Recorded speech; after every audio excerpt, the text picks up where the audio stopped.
We have a full agenda. So welcome everyone to the Carlisle Select Board meeting on January 11th, 2022, our first Select Board meeting of the new year.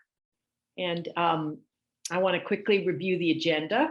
We'll start with our general community input. This is not the time if you want to make comments about the pickleball facility, that'll come shortly. But this is for other comments from anyone that's joined the call. Then Chief Fisher is here to give the LEPC update. Then we'll have a little over an hour for the continued public comments about the pickleball facility. And then Chief Fisher will return. We'll have some discussion about police staffing.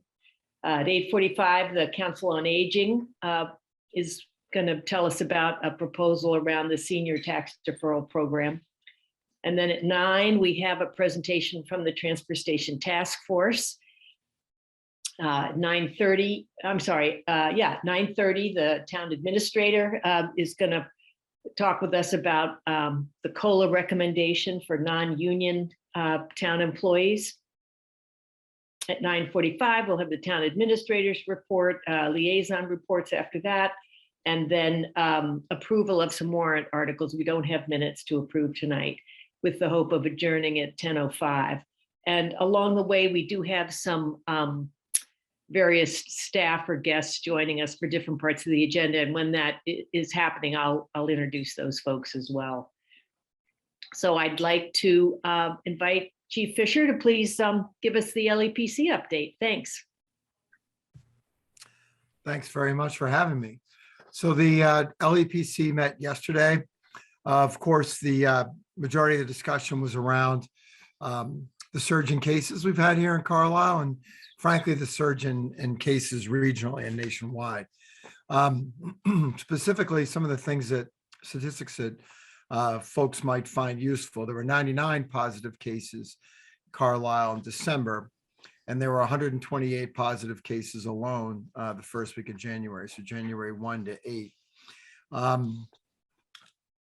Linda Fantasia did report that while the symptoms were generally not terrible, they were positive just the same, and folks were ill. The folks at Fire, of course, have done tremendous work doing testing here in Carlisle. We're very fortunate here in Carlisle to have the drive-through tests without significant wait. Chief Soros did report the positivity rate in the tests that he gave in the last few weeks went from 15% up to 25%, and now is on its way back down again.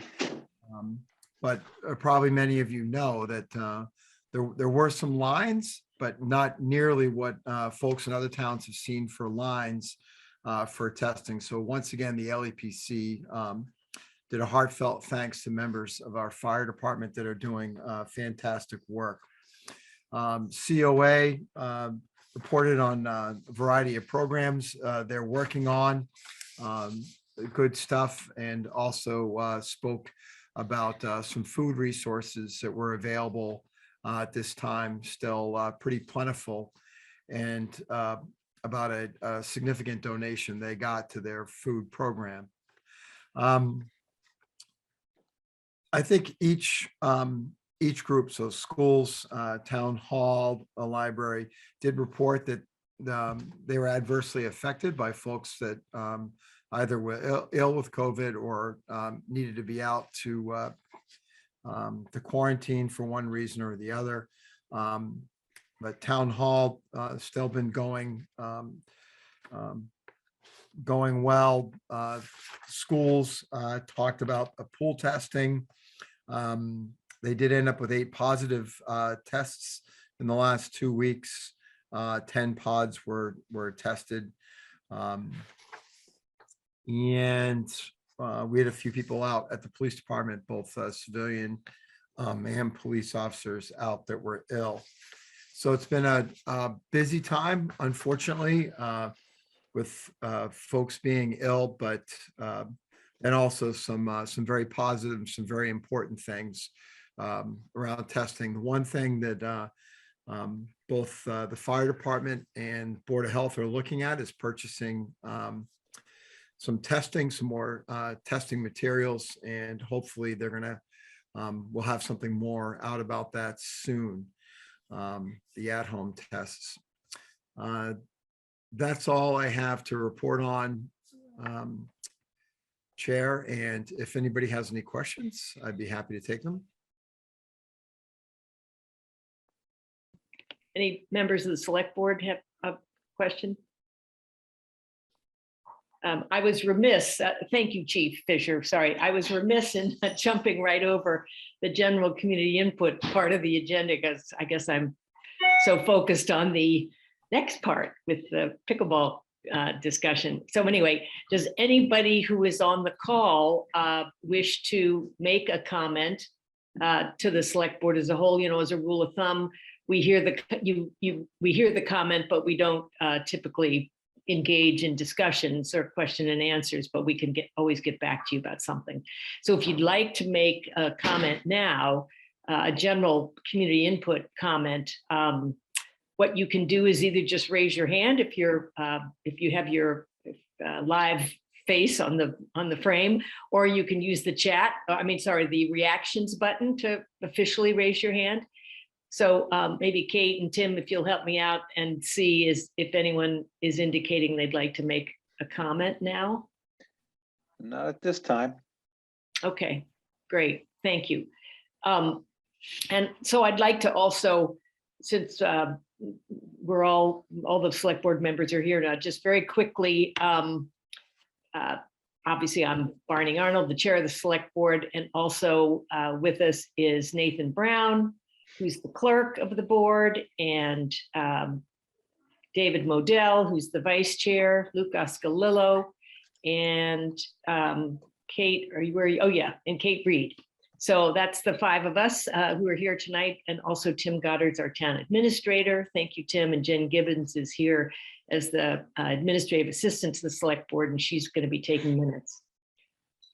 So I want to offer a few comments before we take a few comments, and then the select board is going to have some discussion and potentially make some decisions about a few things regarding the pickleball proposal, and then we will open it up for community input.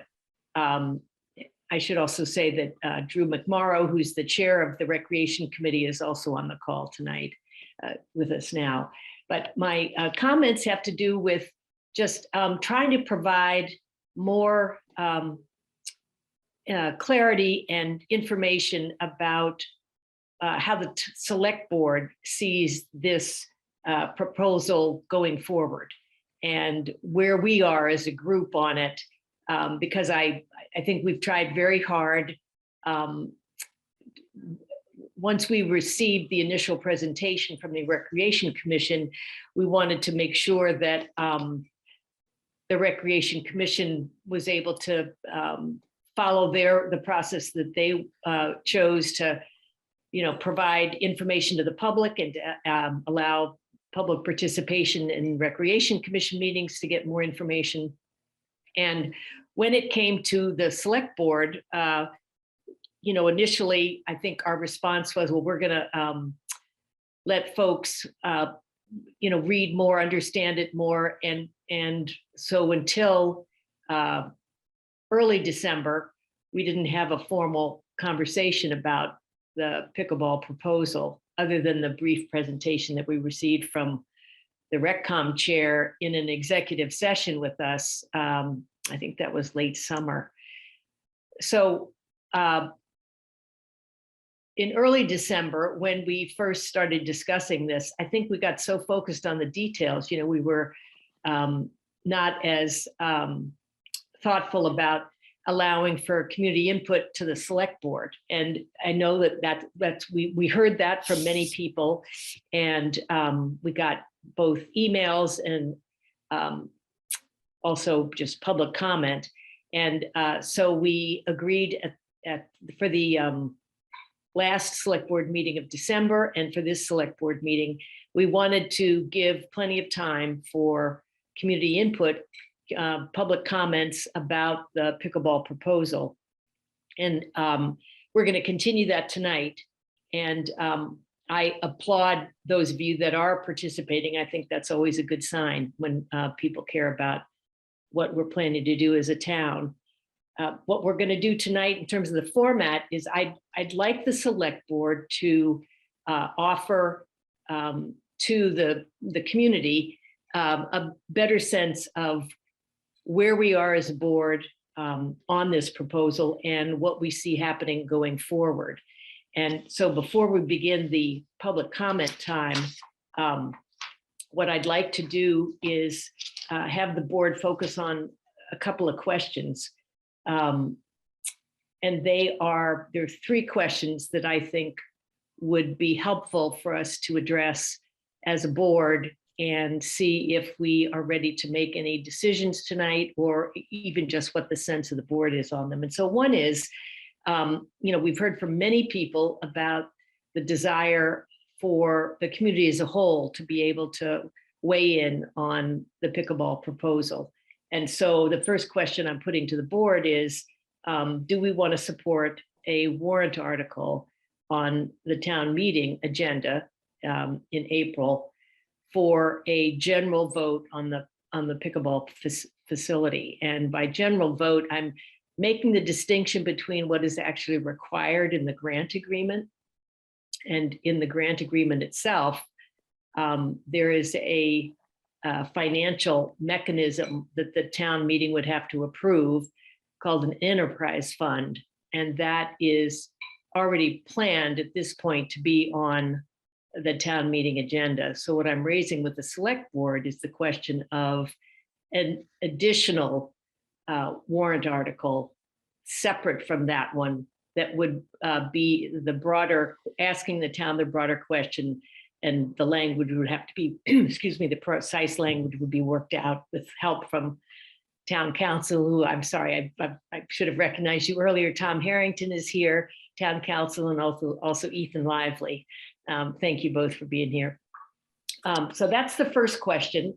And then I might as well lay them all out there. The second is to discuss and confirm the timing of when we as a select board think we might actually take a vote on the grant proposal. Because for those of you that have looked at the grant agreement, there's several different approvals that have to be obtained in order for the grant agreement to go into effect. And one of them is approval from the select board. There's also approval required from the planning board and approval from the school committee, because this proposal would involve crossing some school-owned land.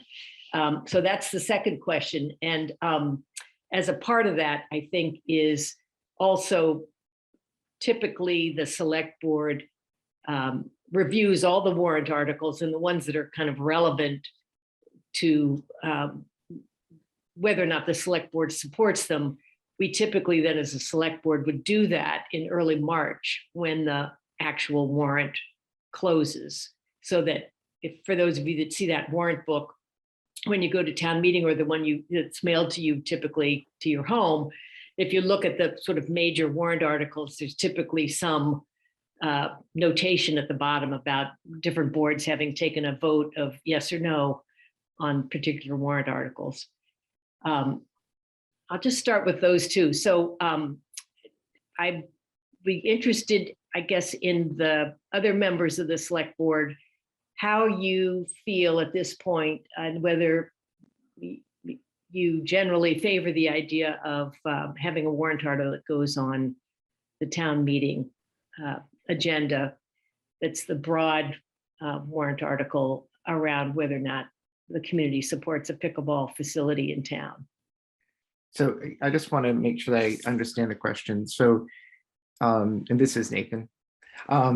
The question is, do we support? It's not, the question isn't, do we support putting it in town, front of town meeting for something that the town can? I don't understand what the question is, I guess. So it's a broad article about if the town supports it? Correct. Okay. And how is that different than what we were talking about a couple of months ago as to whether or not we would put it before town meeting? Or is it all in the same thing? Well, there, right now, what I'm deferring to is the enterprise fund warrant article is required in the grant agreement, the proposed grant agreement, because it allows the town to set up am I saying this right, Tom Harrington, the sort of financial instrument for the town to be able to have a pickleball right. facility in town? Right, so the grant agreement has kind of a number of gating processes that the town needs to go through before it receives the grant. And one of them is that town meeting would authorize the establishment of an enterprise fund for the management and maintenance of the pickleball facility. So that's there anyways.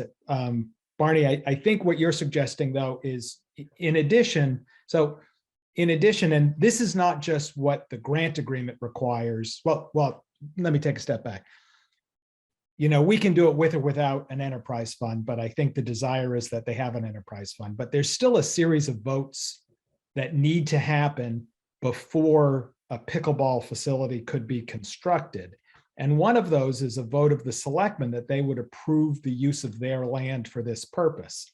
So it's going to require a vote of the selectmen, but you can also put the same question before the town, and you can use that either as instructional or you can be bound by it. You can take the vote and say, we want to know what you're thinking, and then we'll make our best decision. Or you can say, we won't vote yes for this unless the town votes in favor of it. I think you could do a couple of things. Does that make sense? Does that help, Nathan? Nathan, I think you might be muted. Yep, I am. The two things are, one is just putting together the accounting structure to make it work well, and the other is asking the town, should we do it? And the question that you're asking, Barney, is about the second one, how we feel about that. Right. Do we, Okay. as select board members, want to propose that? Do we have Okay. that second warrant article? All right, thank you. Tom introduces a new variable we hadn't considered, which is whether we vote and then let the town discuss, or do we discuss and then vote? That's yet another layer to that, right, Barney? The layer being that we could, as a select board, take a vote that says we won't approve this unless the town approves it at town meeting? Is that what you're? Tom should weigh back in, but that's kind of what I heard. Is I hadn't thought about that. I thought we were moving in the direction of we would debate it and then we would take a vote internally as to whether we supported it, and that would show up in the warrant book, and then there's a town debate, and then where you started with two different votes perhaps. But Tom, are you suggesting there might be another way, which is a conditional support if the town approves kind of thing? Is that, does it matter if the town doesn't approve? It doesn't approve, right? Right, but so from the legal perspective, right, this land that we're talking about, this particular part of the parcel, is under the care, custody, and control of the select board. So if you would like to construct a pickleball facility out there, you can do so on a vote of this board without going to town meeting. If you are interested in what town meeting has to say on it, you can also put a warrant article before the town asking them what they think of it. And that question, or the answer to that question, can either be binding or not binding. So, you could use it as a referendum and then make your best decision, or the board could by majority vote say, we will be bound by the decision of town meeting. Well, for the purposes of tonight, I'm just also, considering the time. What if we just discuss the idea of a warrant article asking the town what they think, and the question of whether or not it's going to be binding or not, I would like to take up at another select board meeting, only because I'm my concern about the time, and I know there are different people on this call that would like to make comments. Is that something we can do? What's the sense of the rest of the members of the select board on whether or not we want the town to have an opportunity at town meeting to indicate whether or not they support this? So I don't know who can see who. So this is Luke. Yeah, no, I mean, I have no issue putting it on, right? To David's point, I mean, I think the board votes on whether or not we support it, right? I mean, we do that with all the warrant articles, and that could turn out, 3-2, 4-1, 2-3, who knows, right? But that's not giving select board support for, the overall article, right? Excuse me, it's just a sense of the board. But, I don't know why we would put it on if we decided to go against what town meeting says. I think that's stupid. So in it, my opinion is that it would, in a sense, be binding, right? I mean, whether or not, we want to make that official, I don't know. But, when the town has spoken, the town has spoken. So that's just my sense. I also just had one question about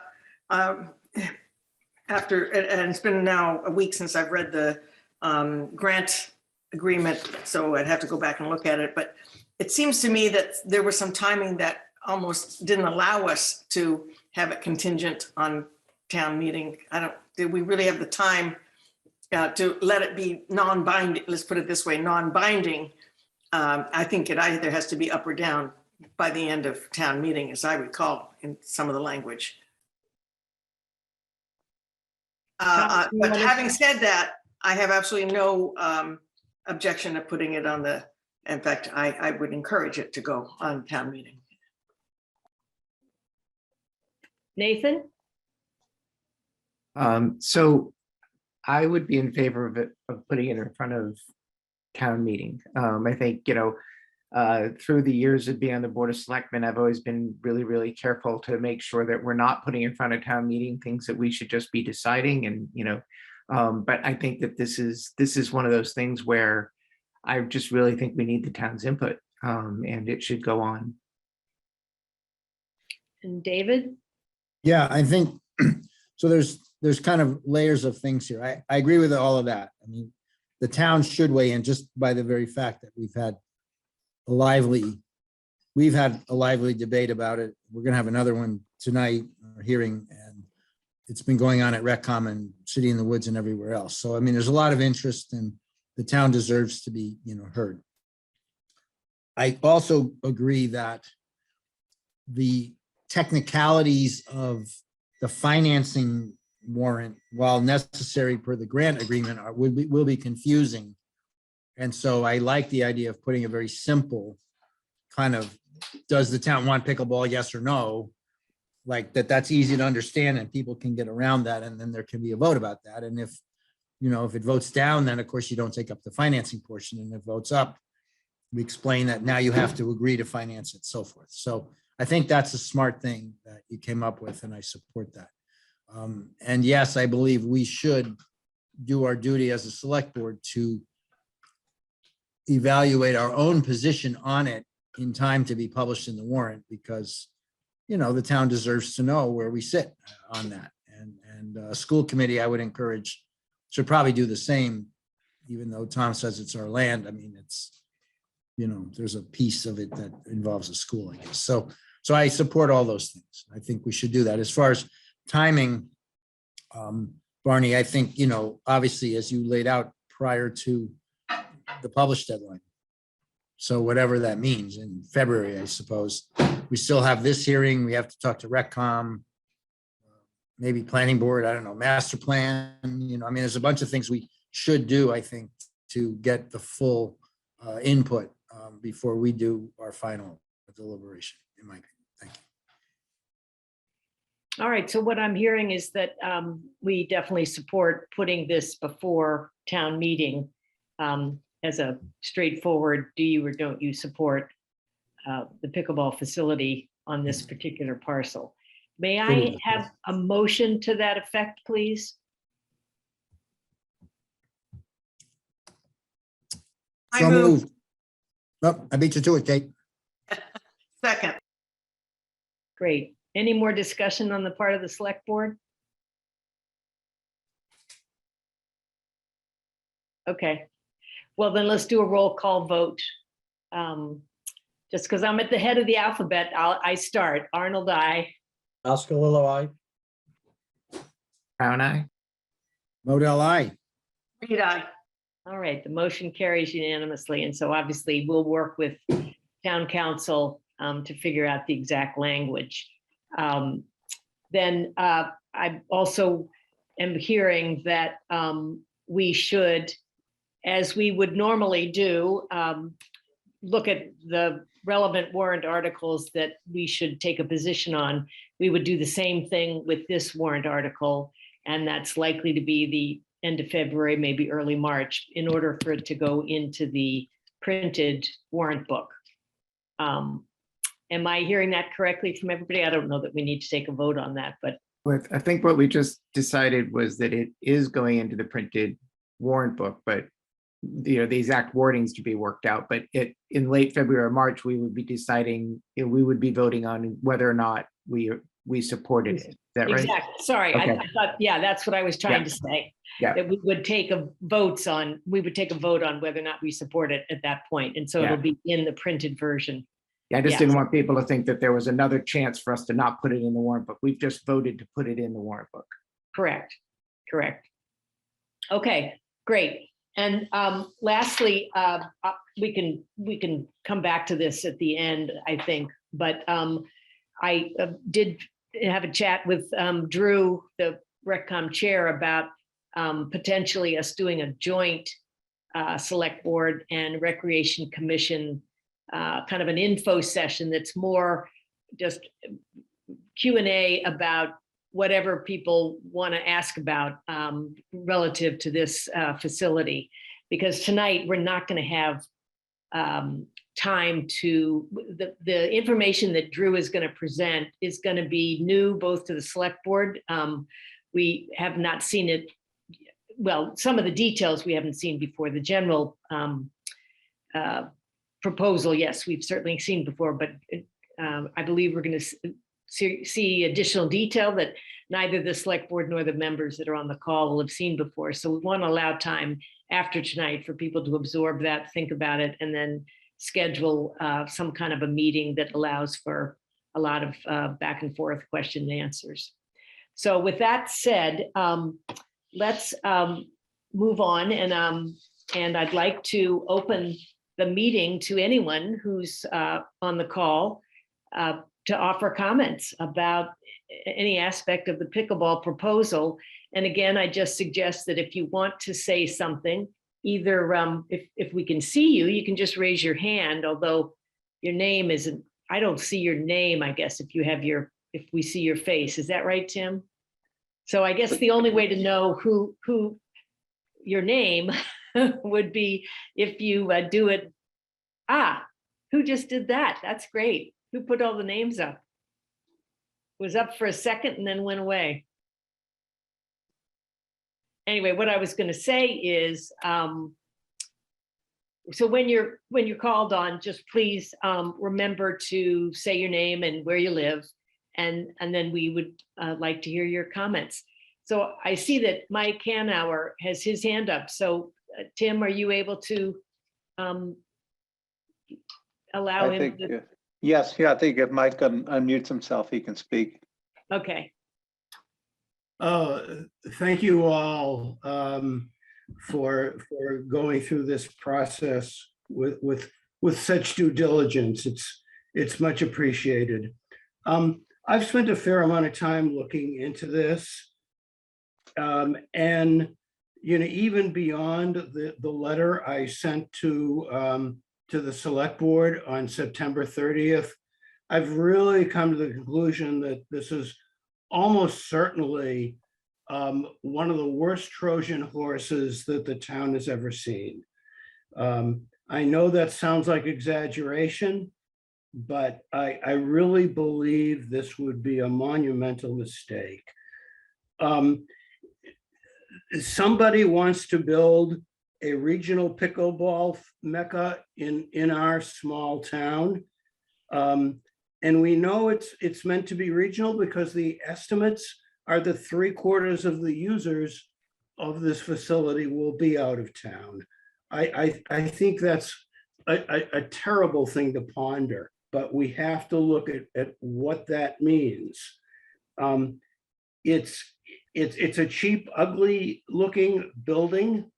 I think we need to ask if we have the ability or the finances or the desire to operate and maintain this. Do we really even want to? We've got the means for a good number of pickleball facilities already in the town with the town tennis courts and perhaps some indoor facilities. For instance, the school gym. Land is very scarce for any community use. And I think we really need to look at that very carefully, and make sure that community use means for people who live in Carlisle. And we can look at water and sewer problems that almost every large facility in town is having.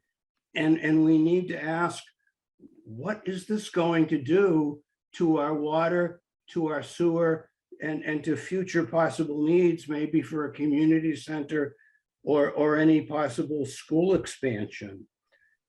Further, I think this whole process is putting the horse before the cart, that we really ought to look at what we need, perhaps some of the elements of the master plan, before we decide whether a facility like this might be appropriate.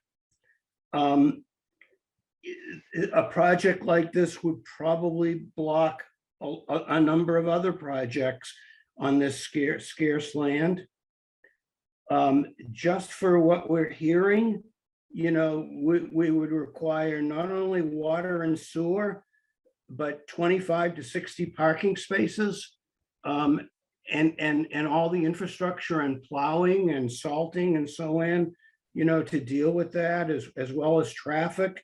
A tremendous amount of the people would be coming in from other towns. We would be developing yet more land, largely for out-of-towners, which we so value. It just makes no sense for an environmental point of view, or I believe from the point of view of maintaining, open space. I just don't think free is really free at all. And this project just, it does scare me. And that's the way I've been looking at this. Thank you. Yeah, thank you, Mike. I wonder, Tom, just one point of clarification. Would you mind explaining about the governance of a facility if there was one in town, according to this grant agreement? Sure. And I think I can probably go straight to the grant agreement to do that. Yeah, just briefly, but I think it Yeah. might be helpful for everyone to understand what's in it and what's not in it regarding, who it's for and how it's governed. Okay, so the governance really lies with, hold on one second.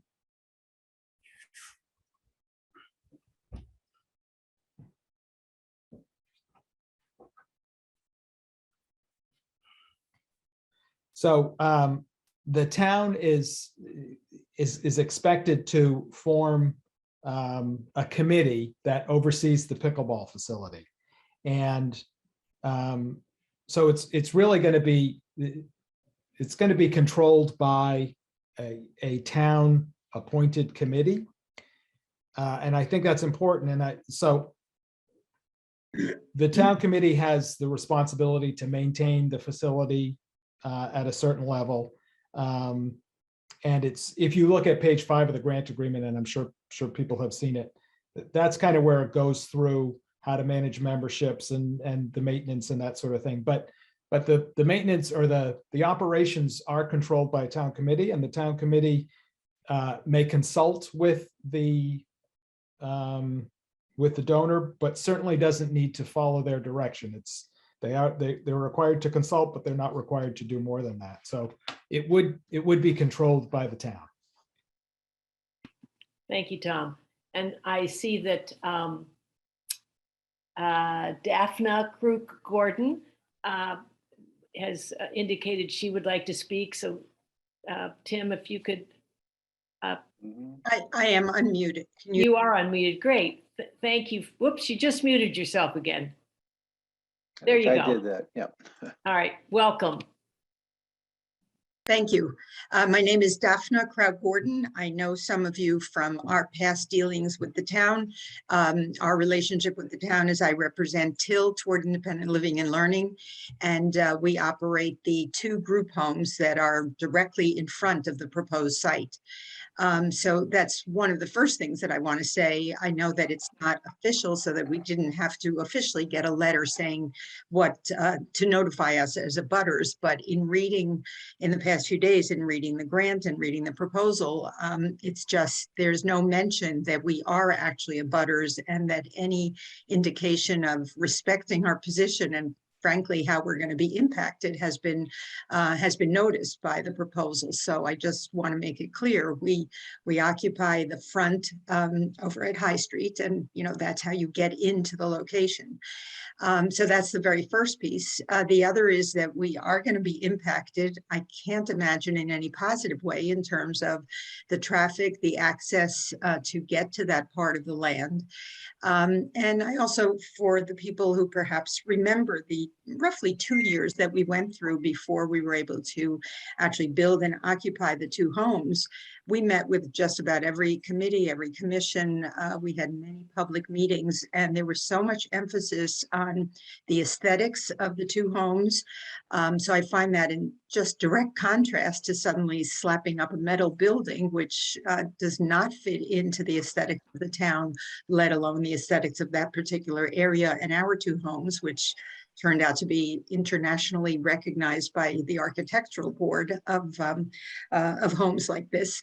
And the other is, we spent a great deal of time confirming to people that we were not going to be an imposition on the resources of the town as far as water and sewer.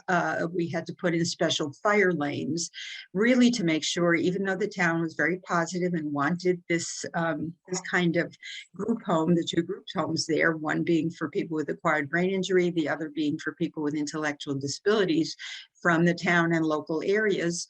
But there was a great deal of can't think of a polite way to say it. There's a great deal of questioning, let's put it that way, to assure that we were not going to impose on the town unfairly, disproportionately, and that we would be responsible for taking care of everything. I think 4 years later now, I believe the town confirms that we are good citizens, good neighbors, and that we are just part of the fabric of the town of Carlisle.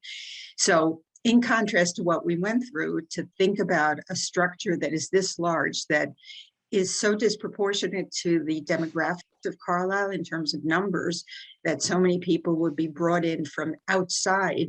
It just, I don't quite understand it, other than obviously it's very appealing to get this kind of donation. On the surface, it looks appealing, but being somewhat of a tennis and pickleball enthusiast, it's not the sport that I'm commenting on. It's really the impact that it has on us specifically as abutters, and also the sense of ownership that we now have as being part of the citizens of Carlisle.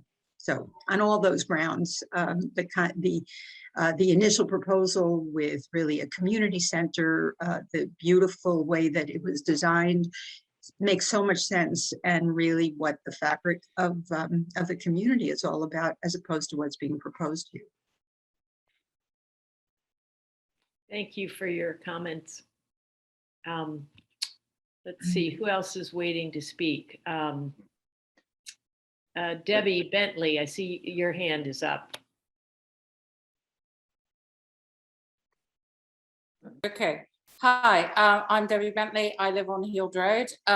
My concern is, as many of you know, I design buildings as a profession, and I'm very concerned about the cost of a building. I don't know where the $1.5 million came from. But building a building isn't just a building. It's got landscaping, it has external courts, it has parking. And when you do the mathematics, the building is actually not 10,000 square feet. It's actually more in the region of, well, if you're about between 12 and 14,000 square feet. The only facility I have found on the internet that is of a similar size is 14,000 square feet. So how much is this building costing a square foot? Where is the cost analysis of the building? This is before we even go anywhere, because building buildings is really, really expensive and takes a long time. We won't finish this building till 2023, at least.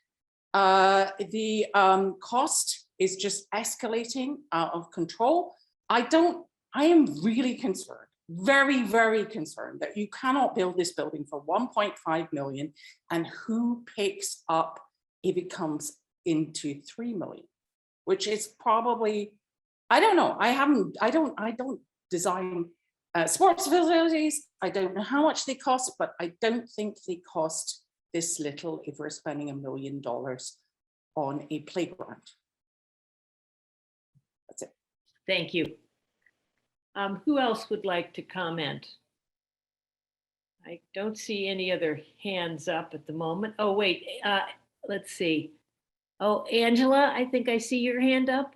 Angela Smith? You have to yeah, there you go. Hi, thanks for doing this. I'd also like the select board to thank them for all they're doing all the time. And I appreciate the care and concern that you all put into looking for our future. I too, like Mike, am very concerned that this isn't what our town needs. When I looked over the contract, I didn't see how we could meet the deadlines that are given. And even if we wanted to do it, I'm not so sure we could. And like Deborah Bentley, I'm concerned not only about the construction cost, but the ongoing maintenance costs, the fact that the building has to be maintained as a pickleball facility for 20, potentially 25 years. It sounds like it would serve approximately 100 people in Carlisle who are very enthusiastic and encouraged by this. But what about the 5,400 other people who might be better served by a community center? And yes, there's concern in money being set aside potentially. Again, I don't think the deadlines could be met for a smaller community center. And I feel like anything we do should be started with, what do we need? How much space is that going to take? What does it solve for the town? The town doesn't have any place right now for an emergency shelter. It seems like we could use more space for voting, for other community needs. And I don't see that this is going to fit our need in the end. We have to maintain it. We have to have personnel there. I just am not enthusiastic, although I too feel like it's a great thing to have more recreation. I think the recreation department does a magnificent job, and we're lucky to have them. Thank you. Hi, Dana Smith, her husband. Oh, At 158 Martin Street, I should have said. thank you. A commercial pickleball facility in another town can just shut down and vanish if the interest in the activity disappears, or if profit is not adequate. Carlisle's going to be on the hook to satisfy an almost impossible startup schedule and a long-term expense obligation. Everything about this seems wrong. What happened the day before pickleball came up? Didn't we have an awful lot of long-term concerns about Carlisle's ability to fund and cite our own, our own building needs? this pickleball facility seems to have thrown the whole town on its ear. And while I certainly recognize that it sounds like a lot of fun, there are commercial places around here. And quite frankly, most of the folks who would utilize this are able-bodied and certainly capable of going to Chelmsford or any of the other local facilities that provide the opportunity. So I don't think it makes any sense. Okay, thank you. So I see that Christina, I'm not going to try to pronounce your last name, Christina, but I hope you will when you offer your comments. But I also see Dan Lennon and John Ballantyne and Peter Nash. So I'm just going to note on my list here, and I'll just call you in that order. So Christina, thank you. Hi, thank you. It's Christina Christodolopoulos, Hemlock Hill. And I should say I am a member of the Master Plan Steering Committee, but I'm speaking just as a resident. There are so many pressing needs that Carlisle has, and so precious little land available, municipal land available to fulfill these needs, let alone fiscally speaking, that it just seems very rushed, and it seems crazy to just jump into something so specific, to dedicate a large portion of this parcel to something so specific. And the process has appears to be anyway so rushed and so pressured, and I fear that the actual ramifications of this facility have not really been thoroughly vetted. And so I just feel like maybe we need to stop. And I know that there's pressure to, deadlines, and you have to make decisions by a certain time, but it's like, well, why? We have to stop, take a breath, do studies, see the impact on traffic, see the impact on the environment, see the impact, the fiscal impact. And so I just feel that, again, it's just being so rushed and so pressured. And we need to just sort of take a moment and really do the studies. Thank you so much. Thank you. Dan Lennon, please. Hi, thank you. Dan Lennon at 195 Stern Street. As a resident of the town, I just want to say first that I'm grateful for people who serve on these volunteer committees. I know that they do so because they care about our town, and that they put a lot of time and energy and passion into it. And I just want to say right out of the gate that I recognize that people are volunteering their time, and I'm grateful for it. Also, grateful that there seemed to have been some creative problem solving going on here. That the most recent version of what's been proposed is to kind of tackle both a pickleball facility and also what has been on the town's mind for a long time, that being a community center, and seeing how we can have both perhaps be on the same site. As a member, though, of our cultural council here in town, I am concerned about the proposal that we reduce the footprint of a community center in order to create a pickleball facility the way that the donor or the RecCom would like, so that it will all fit on the same parcel. And that it's concerning to me because I know that we went through a very deliberative feasibility study for the community center and took into account the resources that we have here in town, and also compared our situation to other towns of similar size and the resources that they either did or didn't have there. It came up with a very specific recommendation for the type of facilities that be in a community center and its actual square footage. Unfortunately, I don't really believe that that a pickleball facility could double as, say, a lecture space or a place to install fine art. I think that they're two different things. And so as my summary here is that for a long while, Carlisle residents have said that they really there is a real need for a community center that will benefit a great number of people in our town. And I don't want to see some other competing facility come in and take away from what is like I said, really going to benefit our town, in my opinion, in a larger way than a recreational facility. Thank you. Thank you. John Valentine, please. Yes, thank you very much. First, I just want to re-emphasize and underline the positive comments that many people have made and everybody's contribution and effort that they've made to do this. I have been a member of the Council on Aging and also a member of the master plan, but I'm obviously speaking for myself. I'm also agnostic on pickleball.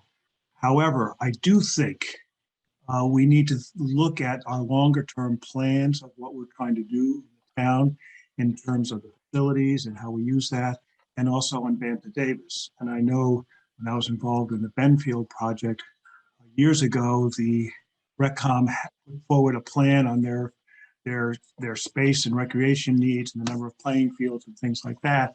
And so the question as I look at this is, how does this fit into the overall longer term needs of recreation, and to what extent that means that we use Banta Davis, or if for some reason that we thought the school was going to need to use Banta Davis. So it appears to me that there's a lot of sort of planning and thought that needs to be, we need to go through in the terms of the due diligence. Obviously, there is a sort of time pressure in making this up. And so our ability to do that is very limited. We're being asked to make a decision on a transaction where we may not have looked at the overall longer term needs in terms of what Banta Davis needs, where RecCom and all its facilities and playing fields will be, and where the town's facilities will be. So I just think we need to kind of go through this in our usual deliberative way, getting people's input and try to make a decision that it looks at all the pieces and be very respectful of everybody's involvement in doing this. Thanks. Right. Thank you. I just want to note that Wayne Meyer, I see your hand up, and you'll be coming after Peter Nash, and then I see Joshua Noble, you have your hand up. So just know that I've been keeping a list here. So Peter Nash, please. Thank you. Thank you, Barney. I would say I respect this deliberative process that we're going through. I think it's valuable. I think it's important. I will say that though I don't play a lot of pickleball, I am in support of this for three reasons. First, I've lived here for 24 years, and I know for many people that's makes me still a newcomer. But I've heard talk about some sort of community center for years and years, and it's good to think about it. But this is the first time that we've really had something concrete with some funding that we can move forward on. And it seems like such an opportunity that I'm concerned that this is going to slip through our fingers. Second, this town does not have a lot of extra funding. So anything that we do outside of this potential gift facility, that's going to be on our own dime. And there aren't many dimes around Carlisle for this type of opportunity. And this building, yes, pickleball, but it does have the potential, maybe won't check all the boxes of serving some other needs. And third, I would say success begets success, and accepting this gift is going to send a message to a potential future donor, because let's be honest, anything we do in the future is going to require outside donors, that Carlisle's a place that can make things happen. Conversely, if we say no, or we make this path to yes incredibly painful or difficult, no donor is going to want to consider us in the future. So, thank you everyone for their input on this, and I would just say that I am in support of it, and I hope it happens. Thank you. Wayne, Meyer, please. Yes, Wayne Meyer on Woodland Road. Sorry. It's very good to hear everybody's thoughts on this, and it does seem that there's a lot of concern over the process, and I get that. I don't know that. I guess there's a time frame that's out there that is expected to progress, and people want to be thorough about that, and I totally respect that. But I guess some of the things. Now, my understanding is this is money that is set aside as a grant, and inside that is to generate and make this thing be self-sufficient. Everybody keeps talking about this is going to be a drain on the city, and we can't afford it. When I went to the original proposal by Drew, his first meeting, it was on the tennis courts one Sunday evening. He had said that this was going to be self-sustaining. There was money set aside in it, and plus the memberships and everything, it would cover the one person that needed to run it. It would cover the maintenance. It was meant to be not a drain on town facilities, on town monies. And I don't know if that's changed, but that's what I recall, because that seems to be a big concern that it's going to take away from something else. So we don't have to go over the yay or nay of that, but that's one thing that I clearly remember was this was not going to be a drain. I guess the other thing that I think about is Carlisle. I mean, we have Great Brook, we have the Cranberry Bog, right? We have a lot of things that have people come in from other areas, and I think we appreciate that. And we like the fact that some people outside of Carlisle get to enjoy Carlisle, right? I know having moved here a couple of years ago, right? We use everything around Carlisle to run our daily lives. We got our gas outside of Carlisle. We get our groceries outside of Carlisle. We go to CVS outside of Carlisle. In order for us to stay living in this city, we have to go to all these other ones to get what we want. And we go, we use Emerson or Rideout or all these other places, the rail trail and all these kind of things. So I think it's reciprocal, that it works both ways. And I do think that it does highlight that people can see what Carlisle can be. I guess the final thing that I would say is, well, I forgot what my final thing was. I was going to say it was a really short one. But anyway, I can't recall it right now. I don't want to take a lot of time. So those are my two things for now. All right, thank you, Wayne. And then Joshua Noble. And I'll just comment that we got a couple more minutes, and we definitely want to hear from anyone that would like to make a comment that hasn't already done so. So please do raise your hand or wave at some point. Thanks. Yes, Joshua. Thank you. Hey, everyone. Joshua Noble, 160 Stern Street. I won't comment too much on financials. I will say I've read the proposal. If you can build a facility of this caliber and continue to operate it for 1.5 million, I have a bridge to sell you. But beyond that, I live at 160 Stearns. I live about a quarter of a mile from the location in question, about a little over 1,000 feet. Bantha Davis is literally my back, a butter to Bantha Davis. To give you context, regularly my two young children, my wife will walk down the street, Stern Street. We'll walk across Fox Hill Trail, which goes right through Bantha Davis, the Fox Hill land, the Mosley lands. Having a building back there, I think would kind of, impede that trail quite a bit. I know a lot of young children walk to that trail to and from school from time to time as well. Beyond that, we had an 8-acre lot in front of our house. The town allowed a few developers to subdivide that lot, and now I have two giant houses in front of me that have been built. And since that construction has taken place over the last year or two, we have noticed a significant reduction in wildlife. It would be every day that we'd see deer, owls, bobcats, you name it. And now we have almost zero wildlife around our house. And I think if we were to put up a new building in an area which is already pretty quiet to begin with, I think we'd be using up some land that really should be enjoyed by those who want to enjoy nature. And so that's all I have to say on the matter. Thank you, Joshua. And then I see Sandy Nash has her hand up, and then also Adrian Kalemski. So Sandy Nash, please. Well, one of the downsides of being the last up to talk, pretty much, is that everybody said all the talking points that I would say.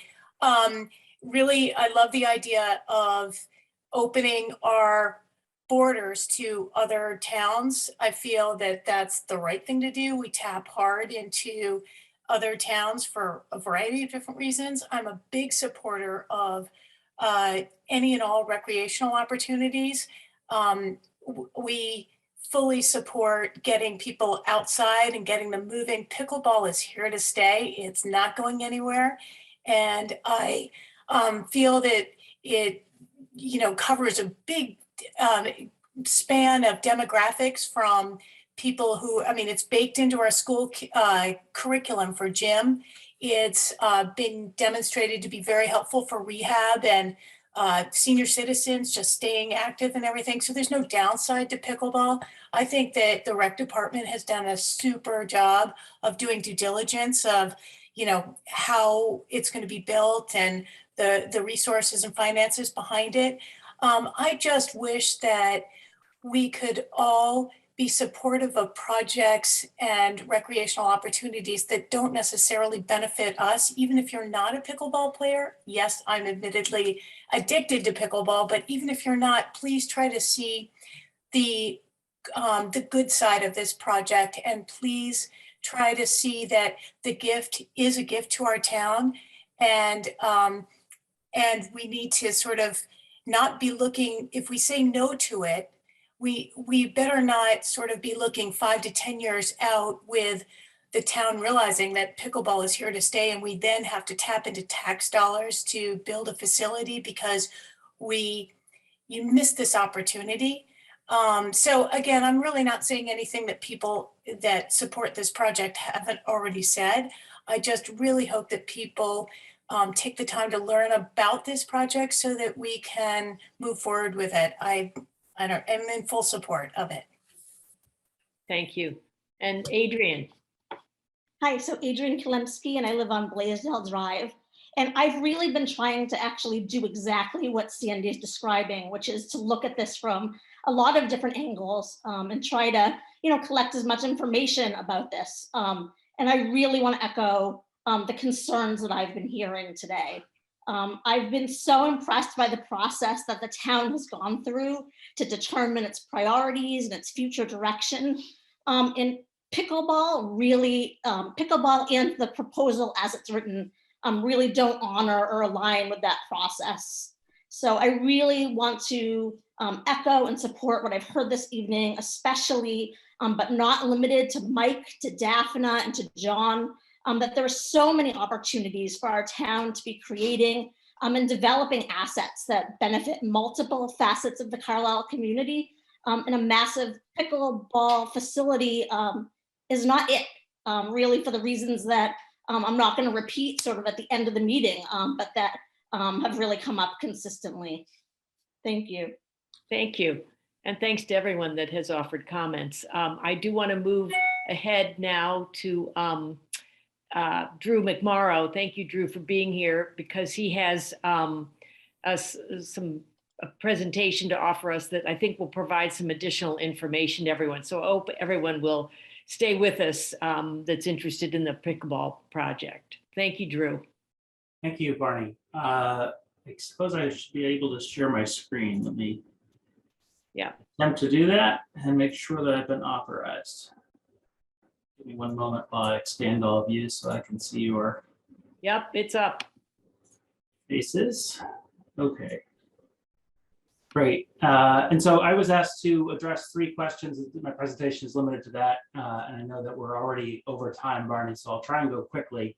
And I will send you these figures later. So the first question I was provided was, as complete as you have the proposed building design and cost, making clear what $1.5 million covers and what it does not. So the grant agreement is quite clear about what it covers. It's that's covered in Section 6. Section 6 lays out the minimum design requirements, which does include outdoor courts. Section 9 specifies the permitted use of the grant funds. Section 10 lays out a process of 3 installments of grant funds, the engineering reimbursement, design cost, and then ultimately construction costs. And under Section 10, the town is obligated for construction costs in excess of 1.5 million.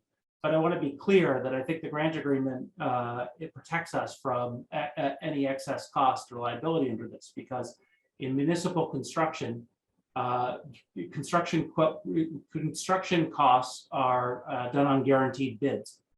So once we would go through the design process, we would get to a public bidding process. And under that public bidding process, we would agree to a construction contract that guarantees the cost at under the total of 1.5 million. If that doesn't happen, we don't accept the bid and the project doesn't move forward.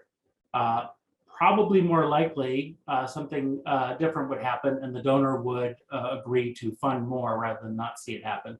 The donor seems aware that construction costs can fluctuate, and they're quite committed to seeing the project. So I think if the town got all the way to design and approval, they would find a way to make the rest of it happen.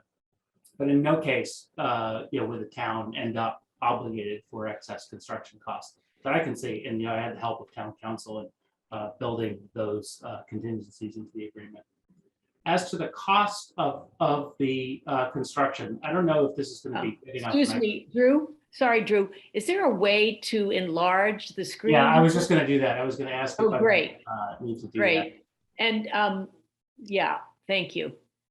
It's going to be tough, but the overall construction that I've come up with under current building costs, and this is from various consultants and contractors and other sources that I've used to come up with it, comes out at really right under 1.5 million, 1.46 million. I had the help of Stamsky and McNary. Patriot Steel is the main contractor, the donor made connections with to estimate the cost of the building. The cost of pickleball construction comes from things like Sportmaster Surfacing. I consulted with Vertex Incorporated on various aspects of construction, including structural engineering. Stamsky and McNary weighed in as to various costs, Fisher Designing, on some of the landscape costs. But I can send you this, and as I said, it is hard to know what a construction cost is ultimately going to be. Anybody in the business will tell you that they can be quite variable. But that is the end of the process, not the beginning. So the end of the process, we would decide to put out a general bid and to see if somebody will build it for that. And if they wouldn't, we wouldn't. Do you have any questions about the construction? Questions from the select board members on the construction piece? I have one, Drew. David Modell here. Just there's no contingency in that list, though. What doesn't one normally have a contingency? I think I'm having trouble hearing you, Dave. Sorry. Oh. I'll turn you up. Try again with that. Sorry, can you hear me? Yeah. There's no contingency line. Isn't there normally a contingency line in a budget? Yeah, I didn't have a contingency line in here. I think, yeah. So in that contingency line wouldn't necessarily be in a guaranteed contract, but it would be in a budget estimation process. Okay. So just this is Barney Arnold. Drew, you said you'll make this available. So will you post all of this information on where will you post that, on the RecCom site, or? I'll send it to you, and I'll send it to Tim and let him. Okay, so we'll put it up so that it's available to the public as well as the select board. Yes, and I want to be clear, as people might have different estimates for these things. Again, this is not to suggest that this would be the cost or that the town would bear something over this. That's not the way the process works. Right. Okay. Thank you. All right, we'll go back into reading view. So the next question, the projected operational costs with details on projected revenue and the assumptions that are built into it. I previously sent you an economic model of this based on a membership model and projected operational costs. And I'll go into some detail about how those were generated and how this works. But just at the high line, it was a sanity check to say, hey, would this be viable? Would it cost the town money, or actually could the town generate funds from this? So this was the model. I know that you all had some questions about it, but let me see if I can answer on those before we get to those questions. I had also provided in my presentation estimates of memberships and what the fees for those memberships are. And so really, when you're talking about the cost of this, the questions you're asking are, what will it take to run it, to keep the lights on and so forth? And how much will it take to break even on that, and then in excess of that, generate additional funding from it for contingencies down the line or for long-term capitalization. Where are you getting those numbers in terms of how many memberships you could sell, or what the cost of those memberships would be? And so these were the estimates that we had provided. We don't know for sure how many people would sign on. We had estimated how many would be Carlisle versus non-resident, because we had intended to model a discount for Carlisle residents. We'd be thrilled if the entire facility were filled with Carlilians and Concord residents who would have preference for this. It's quite possible that it would be. The number of memberships that are in here, just for some benchmark comparison, the town of Dartmouth, Massachusetts has a pickleball facility with 550 members. And just for the context of the area that we are in, the BD Center has, pre-pandemic, had 3,300 paid memberships. So we don't consider these number of total memberships to be outside of the bounds of, in fact, we think that the town would be confronted with the task of really sort of managing how many members it wants, more than being able to find the demand for it, because as you know, there's a lot of demand for pickleball and pickleball facilities. As to the fees that we would charge, in here we had essentially a $50 a month individual membership for a Carlilian, 60 for a non-resident, and a big discount for families, which only go up to 70 and 90. I have looked at pricing benchmarks locally and around the country on this.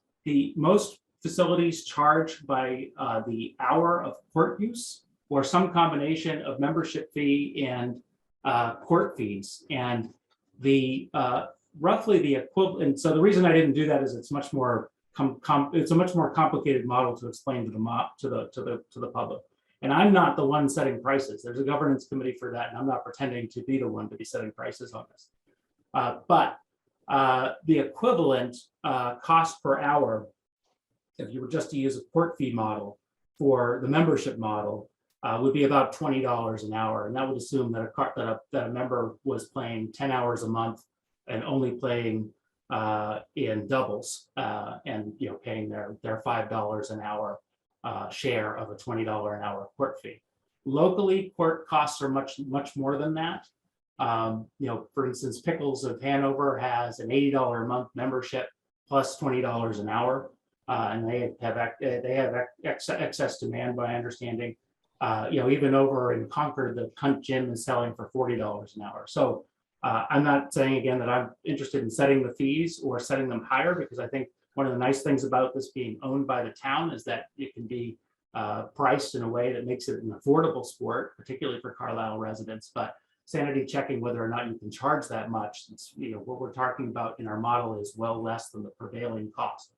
Nationally, looked around the country at many facilities, listed them here, and again, many of them are much more expensive. So I've done the best I can to research what the cost of these are and what a fair price would be. It set the price lower than what would be fair, and the economics do work out. To David Modell's question to me, which was, what would the town need to in order to make sure it wasn't a drain on the town, sort of the break-even price. Roughly half the memberships that I've projected would get us to a break-even cost. As to the operational cost, I had put in here cost details, and I'm giving you some sources of information about where I generated those estimates. The biggest item is a professional athletic facility manager, not very expensive. I used Glassdoor ink to generate what the cost of that would be and grossed it up for benefits factors. Various things like website, the utilities, which we had projected in our construction budget would be solar, are highly subsidized by the solar production from the rooftop of this, which would be priced for in the construction. And then, there are other pieces like pest control and insurance and so forth. And I have some estimates in here. But again, the lion's share is the payroll of this. Any questions about the economic model before I get into the last question? I just want to make the point that you note on the bottom of your first slide, about the cost estimates, is that the pricing is determined by the governance board. I just think that's an important thing for folks in town to understand, is that it's not going to be set by some outside entity. It's going to be, and it's the membership numbers, the costs, the potential pricing, those are all suggestions. Those are not going to be written into the grant agreement. This is just to give us a sense of what's going on in other facilities and what and how this might work in Carlisle. So I just want to emphasize that again, so folks understand this will be within the control of the town to determine the exact numbers on this. And pricing user fees in a municipal context is all about, trying to get the right price, right? Enough to make it viable, but also as little as possible so that users can enjoy it. Yep, thank you. Any other questions? I have one broad one, which is, so I see under payroll, you have one overall manager. Yes. So I thought I read or heard in some other presentations about the opportunity to offer lessons and, sort of programming. Would that be something? I haven't modeled that because I would assume that would be paid for by the fees. Okay, that's what I was wondering, because I know some people have asked about how could one person do all of that. So okay.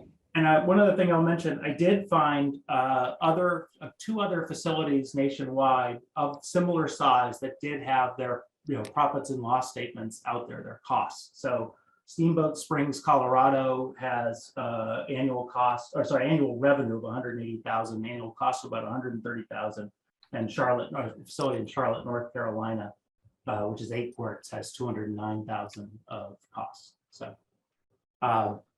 in the ballpark of what we're doing. Of course, they have membership they have lessons and so forth. The costs can go up, but also can fees depending upon what programming you offer and so forth.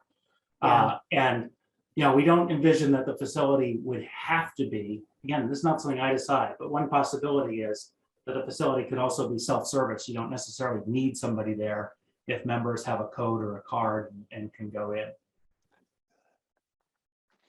Thanks. I am conscious of the time, but I really appreciate this. Julia, did you have more? I just was going to answer parking? I didn't get the parking question. What was the parking question? Well, just about what is envisioned in terms of parking and addressing concerns about traffic. Right. And again, this, Barney, this is all about under the grant agreement. The grant agreement would build a design committee, would actually make the decisions about how much parking to propose. In the construction, I modeled 50 spaces. And that anticipates more than would be needed for pickleball, but additional, so that when we build a community center on the other side of it, at some point we would be able to leverage that infrastructure. But again, those decisions are beyond my pay grade. Yeah. The last question I had gotten was, what is the risk the town assumes if the RecCom pays for the site plan and the project doesn't go forward, it gets voted down at town meeting? I think that that price is as low as 6,000, though Stansky McNary has been a little bit cagey about it. A full site plan review was quoted at 54,500, but a full site plan review all the way through the planning board and so forth would not be needed, before the town meeting. So it's probably more than 6 because we did want to include some site planning for the community center, but I can't be specific as to that. But I think, more than 6, but less than 12 from the revolving account expenditure. I know that there are other questions people have, and I want to just emphasize that this will not be the final opportunity for people to raise questions and consider the information that Drew's provided. So I thank you, Drew, for providing this information. And yes, as soon as you provide it to Tim, we'll make sure it's available to the public. Does anyone else on the select board have any specific general question? I have one more thing I want to put out there before we move on to the next item on our agenda. Then if not, I just wanted to say that there are several questions in the chat. I hope those will get transcribed and that we'll keep track of them. And that we can get back to. And that we can address them in a future. Yeah. I do want to point out both to the community, but also to the select board in particular, that we have the ability to make suggestions about changes in the grant agreement. And so we should think about that based on the input we're getting and future input. And I don't want to say anything more about that tonight, but I just want everybody to know that it is within our purview as the select board. It might not be accepted by the foundation, but this is our opportunity now and over the next while to make a specific suggestion about changes. Yes, David? Yeah, just one of the comments that probably should be addressed right now. Drew, there was a comment as to whether the cost estimates you received were for municipal construction compared with private construction, because we know there's quite a difference when a municipality engages in a project. Yes. Yes, okay, thank you. Thank you.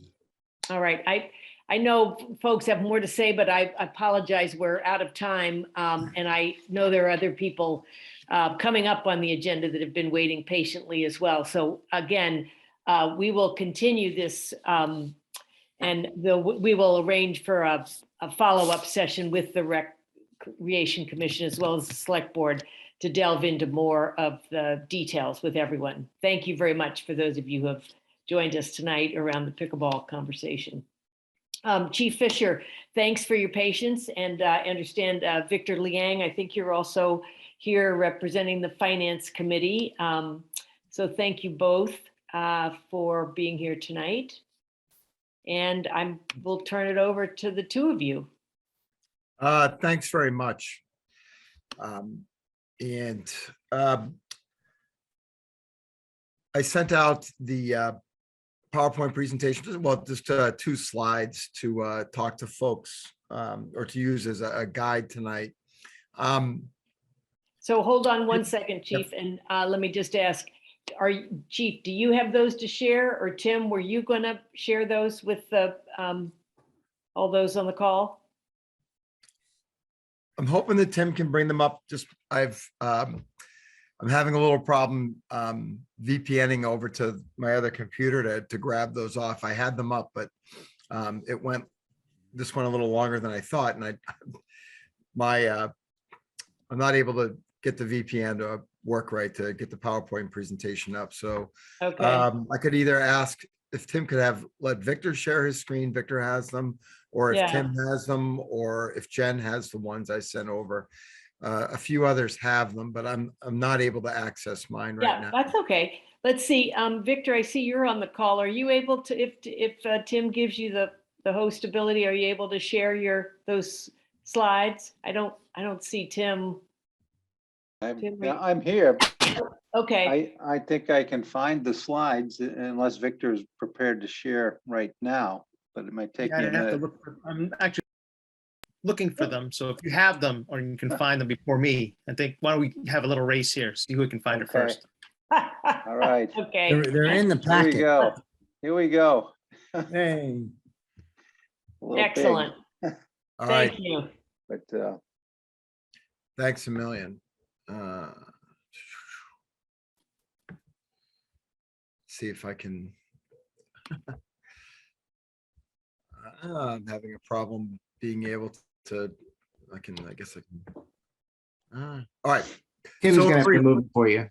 All right, I think I'm grabbing them okay. So here's the problem. Overtime costs, working schedules, injuries, the work-life balance pursuits, and the police reform legislation made our current way of doing things untenable. I think I've shared that information with you folks. For example, in FY21, we logged over 4,000 hours of overtime by the full-time officers at an department. And we have 2 officers out for injured on duty knee issues. Neither one of them from catastrophic injuries, but from overuse is how they were categorized. As a result, our implications are we have an increased expense. Our spend is roughly the same that Lincoln spends for 13 full-time officers. So our 10 full-time plus the complement of part-time folks, we're spending in essence about as much as it would take to run a full-time department. And unfortunately, one of the other implications is that force-ins negatively impact the morale of the police department. Just describe that a little bit, Chief, what you mean by force-ins. So for example, last weekend we had 5 force-ins. Last week, I can't even remember how many we had. So those are officers that are off, they're home.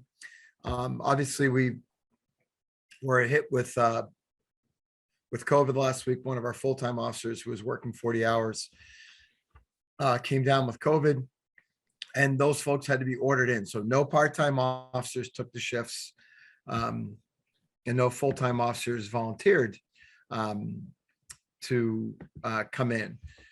So we had to order people in. So the difference between full-time and part-time, our full-time officers can be ordered to come in. In other words, you don't have a choice. So, and the morale piece of that is important. Yep. That's not a good thing. So. Can I ask a quick question? So you're saying on the 4,000 hours, there's 4,000 hours of like another police officer wasn't able to come in because they were sick or something. So somebody else had to fill in for them. So across 10 police officers, they had to fill in 4,000 hours, which is almost another full work day per week. Yeah, it's significant. It's each, I mean, it's more than It's 10 police officers filling in for 4,000 hours. Well, that's just enormous. I'm just yeah. I mean, I think, I've tried to describe this in as many ways as possible. So, we have the way we do things, and then you have a full-time police department that operates with, in essence, the same budget. And they only use their part-time officers for road details. They don't use them for patrol. They don't use them to fill shifts. Yet with our folks, we're spending a significant amount of money to cover overtime. Now we've had an officer out injured for over a year. And we've had another officer that's been on and off over the last 3 years, but it's been gone about 1.5 years of the last 3 years, and it's currently out now also. And obviously we heard that from Meyer, but without getting too far in the weeds, you folks have, I think you've pretty much heard this before. Yeah. And I'm trying to, in as few words as possible, to describe what's going on and what we're thinking we need to do. Thank you. So the last, the last piece is, I think maybe a working session, a couple working sessions would help to maybe identify, prioritize, and figure out exactly, are there any other solutions out there? Because you've had other people weigh in.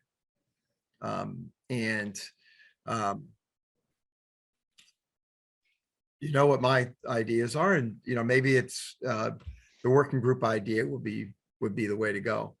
And the other thing I think we definitely need is a temporary full-time position. We have an officer pursuing a disability retirement. I don't know if that's going to happen, but they may retire in 3 to 6 months. But the way we're doing things right now is just not going to work. It does not work. All right, let's see if I can jump to the next slide. So what would this working session look like? I think two-hour facilitated work sessions. Victor's offered to facilitate this. I think folks that might be included in this, Officer Seminatori, who's a part-time police officer. I'm going to use Carrie Baxter. She's volunteered to do it instead of Michael Photo. I think it's important to have the president of the union there, Steve Mack. So he said he would do it. And I think a select board member should be there too. So that, at the most two-hour sessions, so that we come to the next select board meeting in 2 weeks. I think hoping with everyone have weighed in, taking a look at this, and how do we move forward?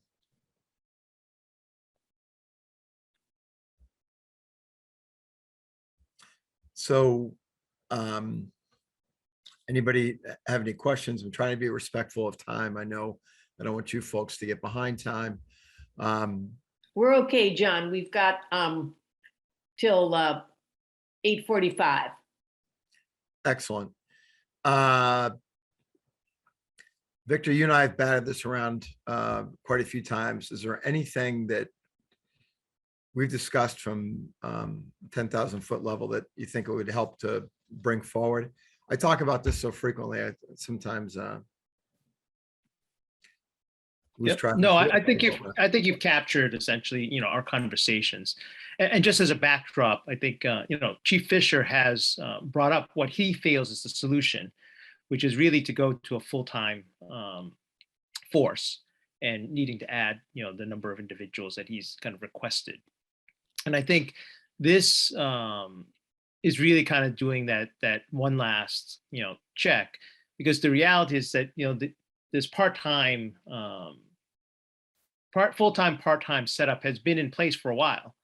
And the biggest challenge right now is that if you look at Lincoln and us, why are the budgets the same? It's really because of the overtime, because you're paying, time and a half, for the overtime for these individuals. This is outside of the other issues that the chief is dealing with regards engagement and the forces and things like that. But purely from a finance committee meeting, you were looking at this and saying, well, why? Well, let's see if there are solutions that can be kind of put into place where we can get it to the place. So conceptually, I think 10 full-time officers and leveraging part-time,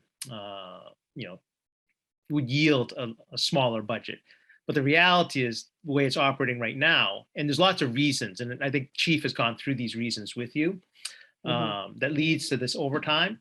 But let's do one go around here and get, kind of a cross of different people to brainstorm. Let's take a look at how overtime is assigned. And just to kind of fill in a bit, and you may already know this, I think the overtime, comes from a number of different places. One is when a full-time officer goes on leave, then somebody else has to cover for him, and vice versa. And just based upon the numbers that he has right now, that's what's causing a bit of the overtime. The other stress point is really having, there's one extended individual that was on kind of a medical leave, and now there's a second one. I think that exacerbates the issue. So I think this kind of suggestion here is really to say, hey, Chief Fisher has done his due diligence. He says he's kind of looked at different ways of approaching this. His feeling and his leadership, he's saying that the best way to do this is to go to a full-time force because of some of the dynamics that he's highlighted in the past. And this is really kind of the dot the I, cross the T and say, hey, are there ideas that, were missed? And we all miss things, and maybe there are, maybe they're not. Maybe there's some ideas that come up that when you add it all up, yeah, it can help, but the reality is that it will reduce overtime by 100 hours or 200. It's not enough, right? So I think that's the kind of the notion around, doing this session. So those are just some of my comments on working with the chief and talking about this this approach.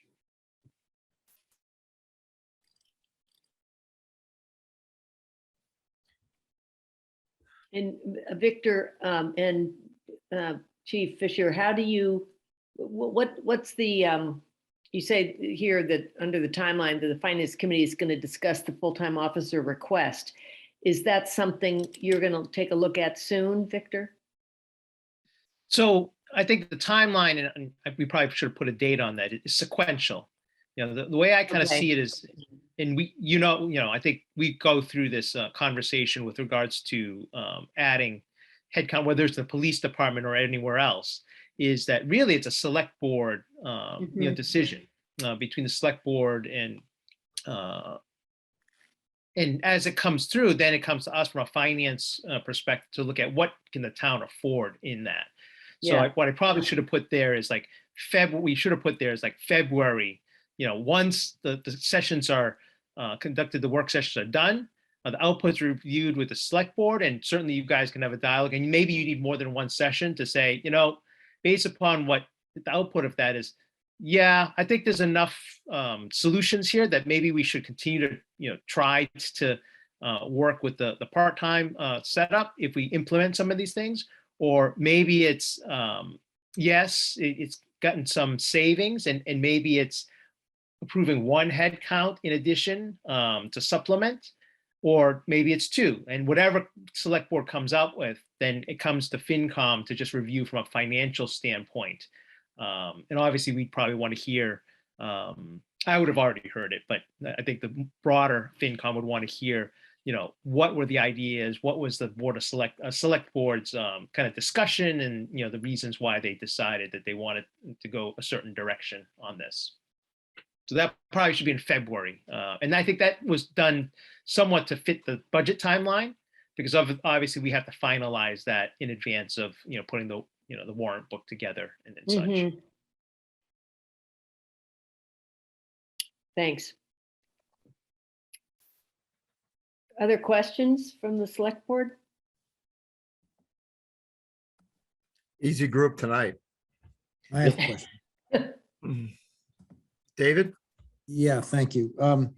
First of all, John, thanks and hi. Can you just give us a quick summary, 2 sentences on what the police reform legislation, what's the meaning of it? What's the impact to Carlisle? So just a couple of the impacts are that the part-time officers, there's no such thing as a part-time officer anymore. You have to take a full-time academy or a full-time equivalent. And we have folks going through that already. You have up to 3 years. The other things that they've been real specific on is enforcing the amount of money that the police officers can make retired full-time officers. So where that wasn't such a big deal for us, now it is a big deal. They can make $15,000 over their salary. And our folks that are working, that are patrol able, that already have full-time academy, are income limited. Does that make sense? So if they work shifts for us, I mean, if we use, say, 3 of them and we use them to work the first few months of the year, maybe 2 shifts a week instead of 2 shifts a month like we do now, they're going to reach their maximum that they're allowed to make in March. you know, it's, So are you facing, I mean, setting aside whether part-timers are efficient or not, are you having a crunch on just getting part-timers enough hours for part-timers? well, I'm having once that clock started last July, Yeah. for example, like our part-time officers are in charge of tracking that themselves. They can ask us, but they're in charge of tracking it themselves. So I know from our experience that they'll quickly reach the numbers. Okay. And And then you have to call in overtime, is what you're saying. well, then it has to be a full-time officer. So even Right. if they're not volunteering for the shifts like last week, like the Force in. three patrol shifts that turned into force-ins with Wednesday, Thursday, Friday, they all had a chance to work them. And none of them maxed out. It just, you know, it's a part-time Okay. gig is different than I Yeah, no, value our part-time I get it. officers. Yeah.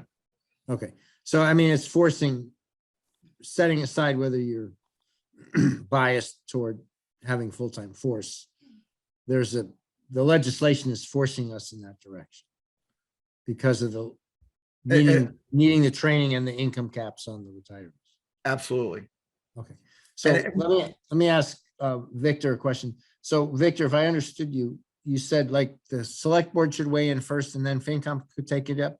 It seems that that's reversed. Like, shouldn't FinCom also be telling us what, you know, the budget can afford as a piece of information that helps us decide what to do? I think maybe I should make sure it's a little bit more clear in terms of that. I think select board has to identify that this is a need for the Okay, town. okay, I think, okay. you know, from that standpoint, then we certainly chime in in terms of the financial part of it. I think the other ad, and because I've been I've been in the pool, actually, I'm not elbow deep in the pool, learning about all of this stuff with Chief, which has been great. I mean, that's one of the reasons why I joined FinCom, is to learn more about the town. And I think another implication around this. Haven't you learned enough? How many years have you been on the? No, I haven't learned everything yet. And this police reform is kind of an interesting one. I think the additional impact that it has is really the ability to recruit, because, you know, it's my understanding, and John, certainly correct me if I got this wrong, is that historically you could actually go and try to hire an individual who's a young individual trying to get into the police profession, and you can bring him in as a part-timer, and you know, and be able to see how he's doing, and then make a decision whether to send him to the academy. At this point, that there is no avenue for that. Right. So in a certain sense, it kind of shuts out a pool of potential recruits. And that's why the second bullet item that you actually see, you can still see on the screen here in terms of brainstorming, I think you're going to have to really think about the recruiting approaches, because really your segment is very, very small now. It's just retirees pretty much that you can. So I'm glad, you know, you brought that up. I think two following comments. One is, I'm glad that Chief Fisher has asked a part-timer to be part of the working session, because I know the part-timers have some specific feelings about the direction. So that's good. And then the second question, I guess for John, is if we went ahead with the temporary hire of a full-timer, and then if I understood you correctly, if one of the officers chooses not to retire but comes back from the IOD, that temporary individual then doesn't have a job? Is this like a short-term contract, or like the way teachers do it if somebody's out on leave, or how does that work even? No, it's a great question, but we can't do that, which is one of the things I'd ask for. It's a position.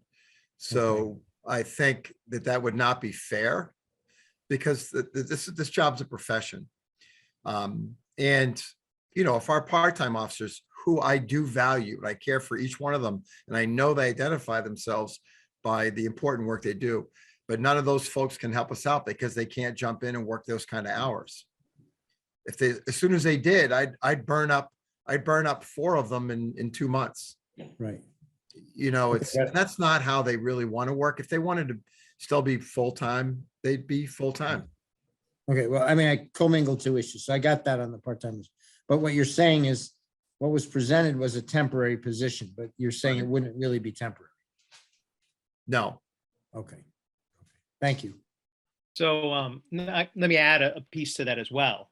I think the notion around the temporary is that if everything goes the way that it looks on paper, essentially an individual, you're increasing your head count by 1, the person retires, and then you're back down to the head count you're at. I think what you're highlighting here, David, is really the risk. You know, the risk is if the individual doesn't retire, then you end up with another individual. And I think, you know, Chief Fisher is saying it wouldn't be fair to essentially say, well, no, you don't have a job. So I think from that standpoint, that's something the select board needs to kind of think through. Well, we because said, there is that I would just risk. say, don't call it temporary. We're talking about adding an officer. Yeah. So let's just square that up. Adding an The last officer question- that may be an ad, right? It may be an ad, or it may not be an ad if this other person retires. Right, Long but it is a right? hire. Right. Is that right? That's it. Yes, it is a hire. And I think the other thing that, you know, I'll just throw out here, you know, because Chief and I talked about this, there is an aspect of this in you know, this was an idea that I had come up with, is that, you know, if we were to wait until the individual does retire and then the chief were to go through a recruiting kind of process, it's, you know, gonna be 9 months to a year, right? Before he addresses some of the No, overtime. that's right. I mean, it's reasonable to do, it's always reasonable to have a contingency. So I get that. That's right.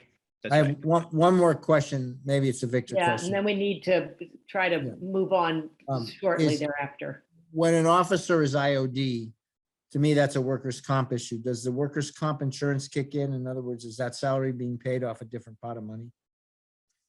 We get $1,000 every other week of their salary. So it's not much, So is what you're saying. It's between a quarter and a third of their salary, depending on the person. So it's not a full like disability claim No. like the private sector. Okay. Thank you. I'm done. Kate or Luke, did you have any quick questions or comments? No, I don't have any questions. I just like to actually throw my name in to be the select board rep on this.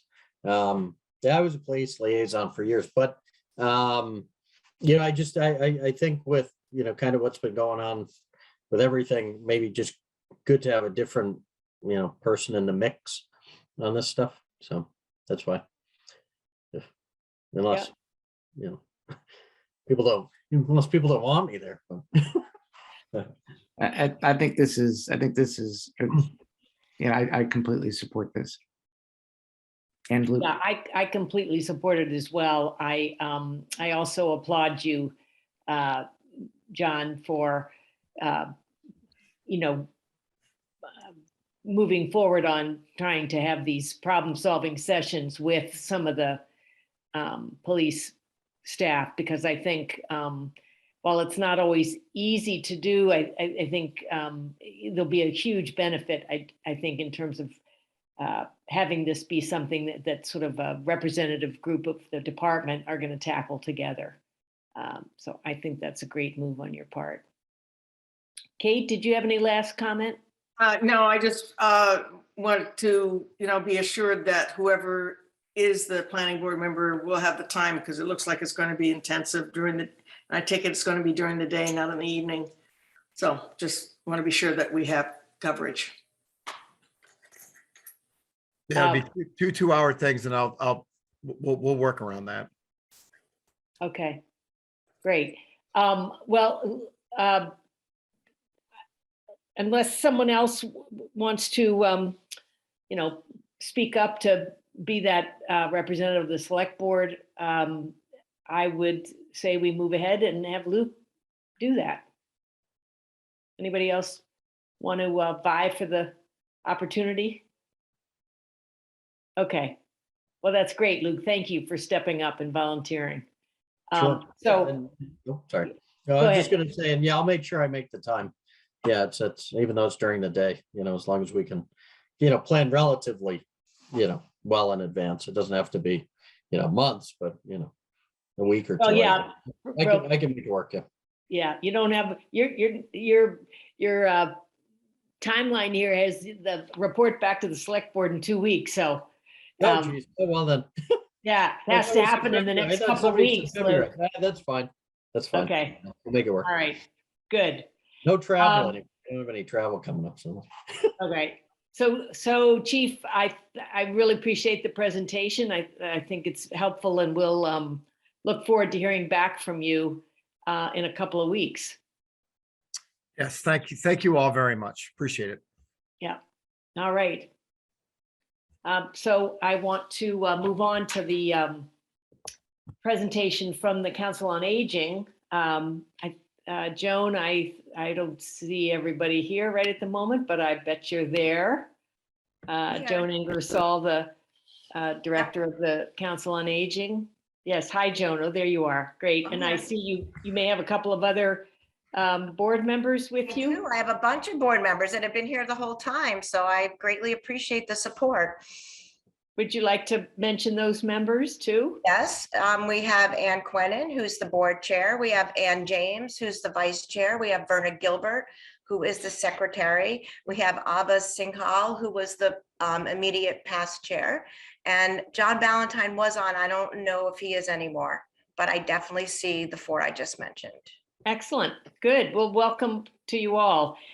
So Joan, are you set to share some? Yep. presentation with us? I think Okay. so. Let's Okay, see. great. Let's see. Let's see if I can do. And for the select board members, this is in our packet. The presentation around some changes in the senior tax deferral program that are being recommended to us by the COA. Hold on a minute. Maybe I have to hit share screen first. Yeah, is that what I do? Oh, okay, wait. Okay, did that work? Yes, well done. Oh, I'm so excited. Okay. All right, so this came up because I was approached by a resident, a senior, who has asked me repeatedly to kind of look into this and figure out what we can do differently. And I did start to look into it and thought that we could make some changes that hopefully are not, difficult to make and won't put the town at risk financially, and that would make this a more senior friendly proposal, because right now we don't have any seniors that participate. So just for people that, just to quickly review for people that don't have this in the packet. And I'm not an attorney. I got most of my information just by doing research in a pretty quick manner, but I did have some documents from the state that I used as sources. So, there is a senior tax deferral program that any municipality can participate in, and there's a whole bunch of domicile requirements and things like that. But what I'm really looking at is what we can do to tinker with the things that I think are levers that would enable people to participate. So basically, a senior can defer up to 50% of the value of their property in taxes. And then when the property is sold or the taxpayer dies, the town would get the money. And the program is really targeted for seniors who are low income. There's an income cap, and it's really for people in financial need. And in doing the research and working with people with fuel assistance and food support, we know of at least 10 households that would qualify and could be interested in this. And I'm sure there are more that we don't know about, because Carlisle tends to be, people don't tend to want to come forward and ask for help, has been what I've seen in my almost 2 years. So right now, the state statute says you can earn up to $20,000, but that's a ridiculously low number. So most other towns have exceeded that, and you can exceed that by a vote of the legislative body up to 62,000. If you want to go above that, then the state legislature, I believe, would have to actually vote to allow you to do that. But you can go up to 62,000. The interest in the law, in the state law, is 8%, which is what Carlisle has it at right now, but you can go down to 0 if you want. And again, that's just by vote of the legislative body. And then, okay, so this is our current program, as far as I could tell by reading what was on the assessor's website. Even though I believe the state law says you have to be 65, I think our program technically says it's open to residents 60 and over. The domicile requirements are the same as the statute. The income limit we've set is 40,000 and 8% interest.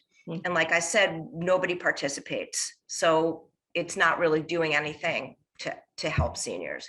So then I did a quick summary of towns that had their information posted online to look at towns, you know, nearby, and what are they doing, and you know, what are they charging in interest, and what are their, and are there caps? Whoops, sorry. So you can see from that the average is about 3.3%, and the household income limit is about 60,000, between 59 and 63, and almost nobody had an asset limit or a home limit built into the program. So then, you know, based on looking at that, and I should mention too that the board, you know, I did discuss this with the board. The board was supportive of going through this and trying to, in an advocacy role, come up with something that would be better for seniors. So basically, the age is 65. I believe it has to be 65. I thought that the income limit going up to the circuit breaker of 62 seemed reasonable, and an interest rate of 3% seemed reasonable. And based on, you know, I don't know how conservative homeowners are in terms of wanting to defer taxes and then have their heirs or, you know, their estate have to pay it back. So I don't know what people's appetite would be, but I don't think if everybody that qualified did it, you know, then maybe there would be 10 people. I don't think there will be 10 households. There could be 8. I looked at the 8 households. I know who they are and where they live, and the taxes would be about $86,000 a year that would be deferred. So that would be what I recommend that we do, or the COA recommends, as a sort of senior friendly way to, you know, make an impact on some people in financial need. And then these were my reasons, you know, more in line with nearby towns, you know, makes it likely that somebody will participate. So it has a positive impact on housing affordability. And even if nobody participates, the fact that we do it, I think is a gesture of goodwill, because we're saying we care and we're trying to help seniors who may be at risk of losing their housing. So that's it. Thank you. Questions, comments? I always have questions, but I'll let others go first this time. Thank you, David. I'll make a comment. I think this is long overdue. We've been talking about it on and off. I know Carrie Kissinger brought it up on several occasions, and I think all of these look like very well-considered proposals. When I was reading through the materials, and maybe I just missed any of your discussion. So currently there are no people participating. Did I read that there have only ever been 4 people who participated?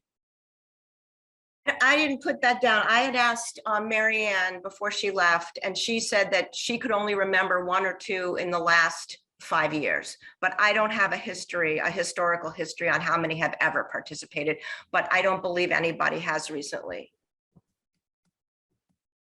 Okay, thank you. Yeah, this is Luke. Yeah, no, I fully support this. I thought we did actually change this a couple of years ago, but we didn't. I thought we did 2 years ago, 3 years ago. Yeah, Well, no, I think so, but if you did, it wasn't on the assessor's website, and so I would imagine it's not what we're telling people publicly. Yeah. So no documents that I ever got from Melissa said anything other than what I've just reported. yeah, Maybe, yeah. So no, I just Tim, maybe you can find it. Yeah, that's, I think we should go back and just confirm, because for some reason, 65,000 sticks in my head. You know, I thought it was even higher than the 62. Well, there's a bunch of different tax things though, right? So this is just the deferral. There's all kinds of other things that go on with exemptions, and, you know, there's a lot of different programs. Yeah, no, maybe it was something else. Yeah, no, I just think we should confirm. Like But, the CPA exemption totally is support. different. The CPA exemption could be what you're thinking of, Yeah, and no, that no, does that's have a different. higher limit, and 25 people actually participate in that. Yeah, no, it wasn't the CPA thing, but Oh, but either way, no, I think we should just clarify. But again, 100% supportive of this either way. So I see that Abba has her hand up. Abba, do you have a comment on this question at the moment? Yeah, I just wanted to say we did bring it to the board about 3 years ago, and it was voted down at that time. David, at that time, David was there, and we wanted to talk about the tax deferral. I think they talked with the town finance council, and they decided that that was not the right time. I was on school committee 3 years ago, not FinCom. No, not you, David. Sorry, not you, David. Oh, It David was Klein. our Oh, David Klein. Yeah, David yeah, yeah. Klein I'm talking about. I'm sorry. It's not all about you, Dave. It's all about me. It's all about me.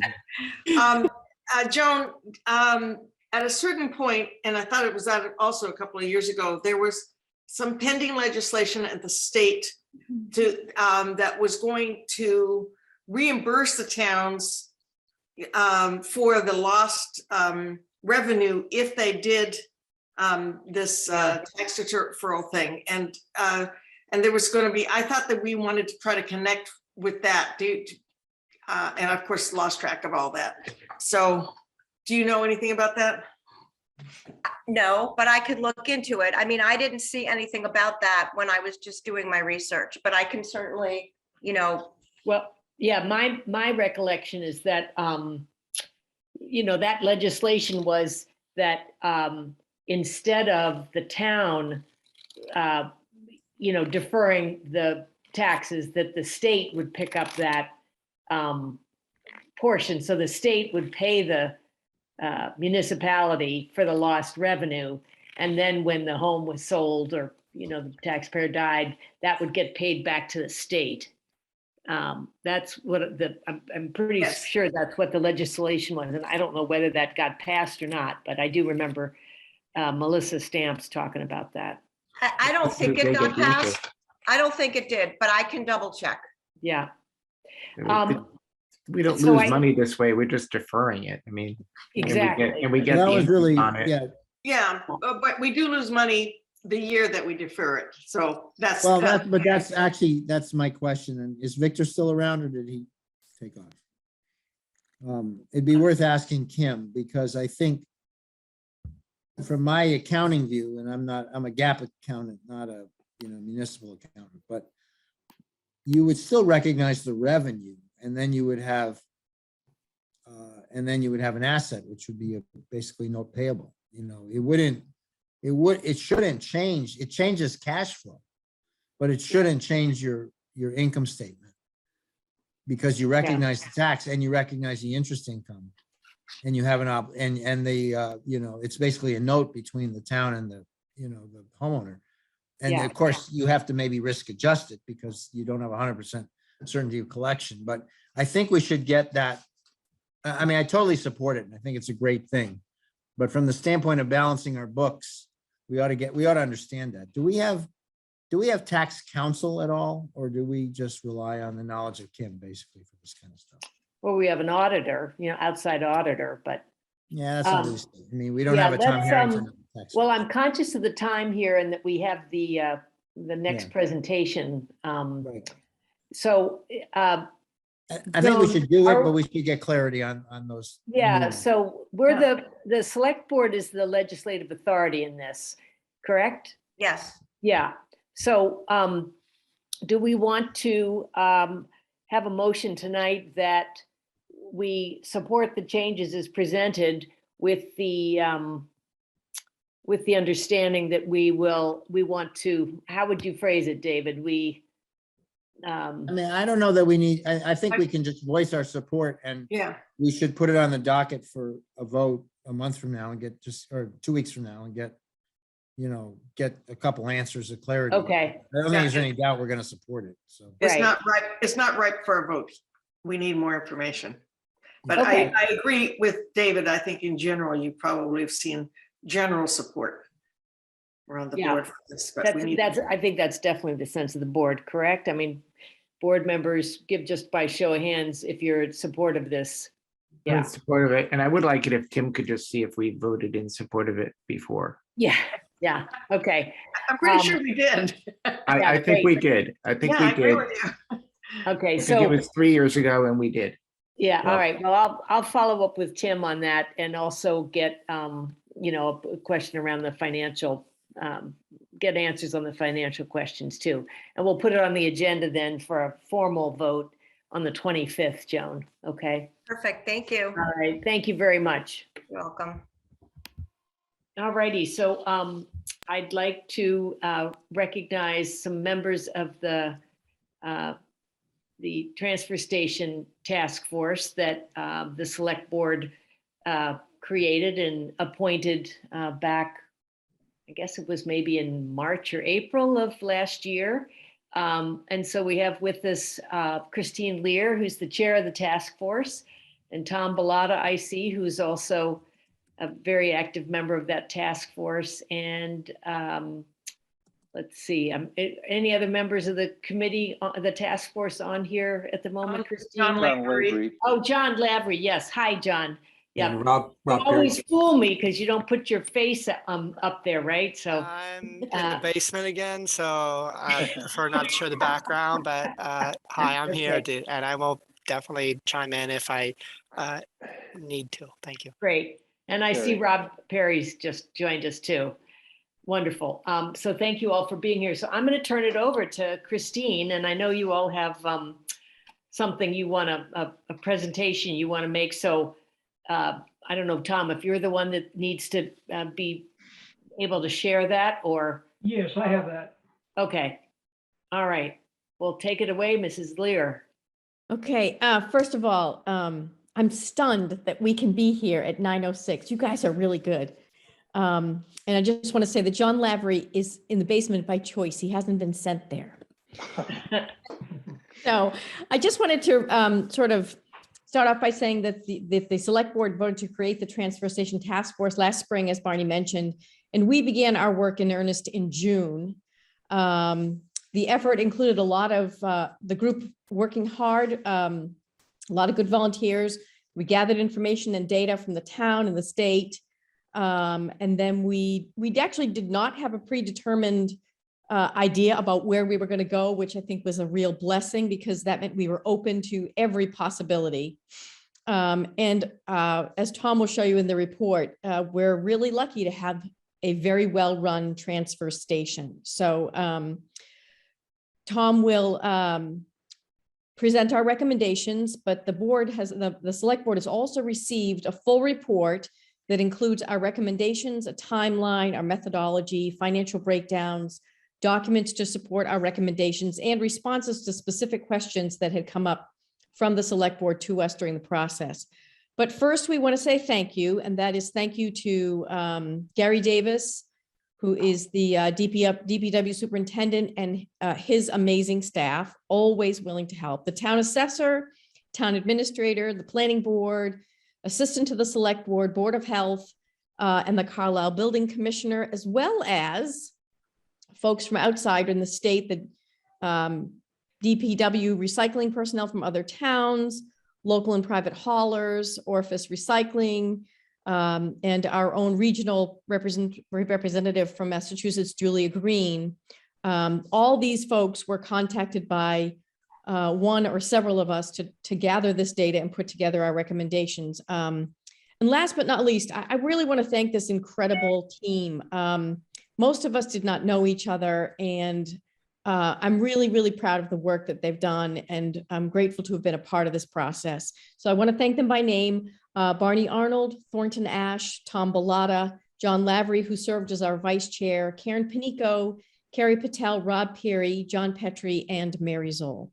And with that, I will hand it off to Tom Bellata. Hello, everyone. Tom Bellata, 77 Nathan Lane. The bulk of tonight's presentation is going to be on the way going forward, our recommendations to reduce solid waste in Carlisle. But I have a couple of introductory slides just to connect us to our October presentation. So there we go. Okay, so this is really a review of what we did in October. In October, we focused on the charge.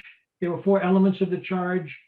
The latter 3, the compliance, the cost of operating, and equity, we believe we're all actually in pretty good shape. And we decided to focus on reducing solid waste through increased in recycling. And that's in fact what the presentation will be about. Just a couple of other things in terms of how we got to where we are. We should really appreciate the transfer station in Carlisle and the folks who operate it, Gary Davis and his team. 95% of the households in Carlisle use the transfer station. That is extraordinary. You'd be hard pressed to find another single community in Massachusetts with a transfer station with that kind of attendance. Typically, it's 50-50 in most Metro West towns. Carlisle solid waste generation is comparable to other Metro West towns. And our recycling performance is at least as good, perhaps somewhat better. The state's representation of Carlisle as a poorly performing community is completely misguided and based on flawed data. So that's how kind of where we got to where we are and why we focused on improving recycling. So now I'll go into the core of our presentation, and what we're going to go through is a number of slides where we'll focus on our specific recommendations, a number of program areas, and also the details, the timeline, the cost, impact on fees, and some other considerations. And so now we'll go into the details. I want to start with education and community engagement. There's no question this is the most important thing we can do. The community is very supportive of environmental efforts and recycling in general, but folks need to know what, where, who, when, how to do it. To give an example, recently, in the last year or two, we've had textile recycling and food scrap recycling. A lot of residents are not aware of that. Textile recycling, I wasn't aware of. I've been throwing textiles in solid waste for years and stopped doing it in June when I randomly became aware of it. Folks need to know what they can do, how to do it, and where to do it. And if we can teach them that, we believe we can get a great increase in recycling percentage. And so there's a number of areas to do that. Obviously, the signage at the transfer station needs to be improved and consistent. People need very specific information about where to put recyclables. Our website has to be updated, and we have to have a substantial and ongoing public outreach campaign. It's not going to be a matter of one article in the Mosquito when we start, but there's got to be ongoing engagement of the community, reporting of results to keep people informed is what we're doing. And also we have to make sure we keep people informed of changes in recycling. There's been some recent misinformation that leads some to believe that recycling is not worthwhile, that the product is going right into solid waste. Absolutely not true. Recycling is very worthwhile. Recycling is producing both environmental benefit and cost savings to the town. So you need to educate folks on that. There's a set of transfer station changes. I describe this as relatively modest.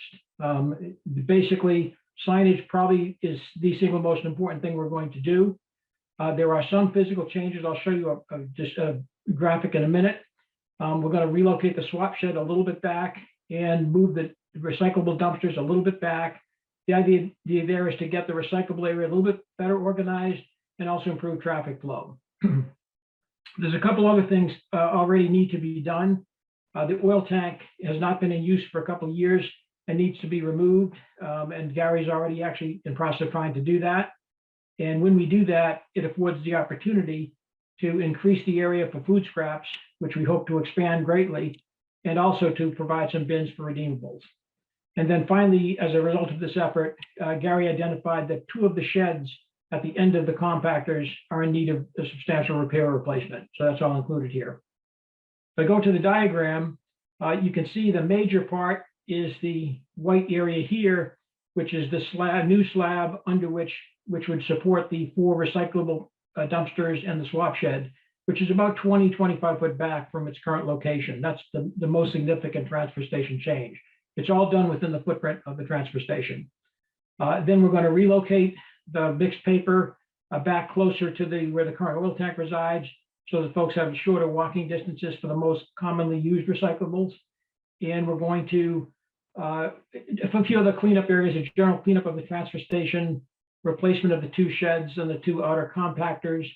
And we're going to experiment with some lined parking temporarily in between the compactors and recycling, intended to provide some additional parking capacity. So it's not a very large set of changes there. There is some money involved, and we'll talk about that in a little bit. There's some specific recycling and reuse initiatives. The swap shed has a lot of issues with it right now. Basically, almost at the end of each week, Gary ends up emptying a lot of that into solid waste. Problem is, a lot of stuff is put in there that should not be. And it's unclear as to whether folks can take it for commercial use and to resell or other things. So we want to set up a clear set of guidelines intended to optimize what folks bring in and what folks take out. So better identification of what to bring in there, how to present it so it will be taken, and also encouraging folks to take it for any reason, because we don't want it in solid waste. So if they want to go and resell it, perfectly fine. There's some other specific recyclables. We talked about glass a little bit back in October. Carlisle's glass is recycled right now, is reused, but there's some better environmentally more friendly approaches, which we're going to explore. For redeemables, we really don't want folks fishing through the dumpsters. And so we're talking about putting some bins near the food scraps where residents could deposit redeemables and residents could take them.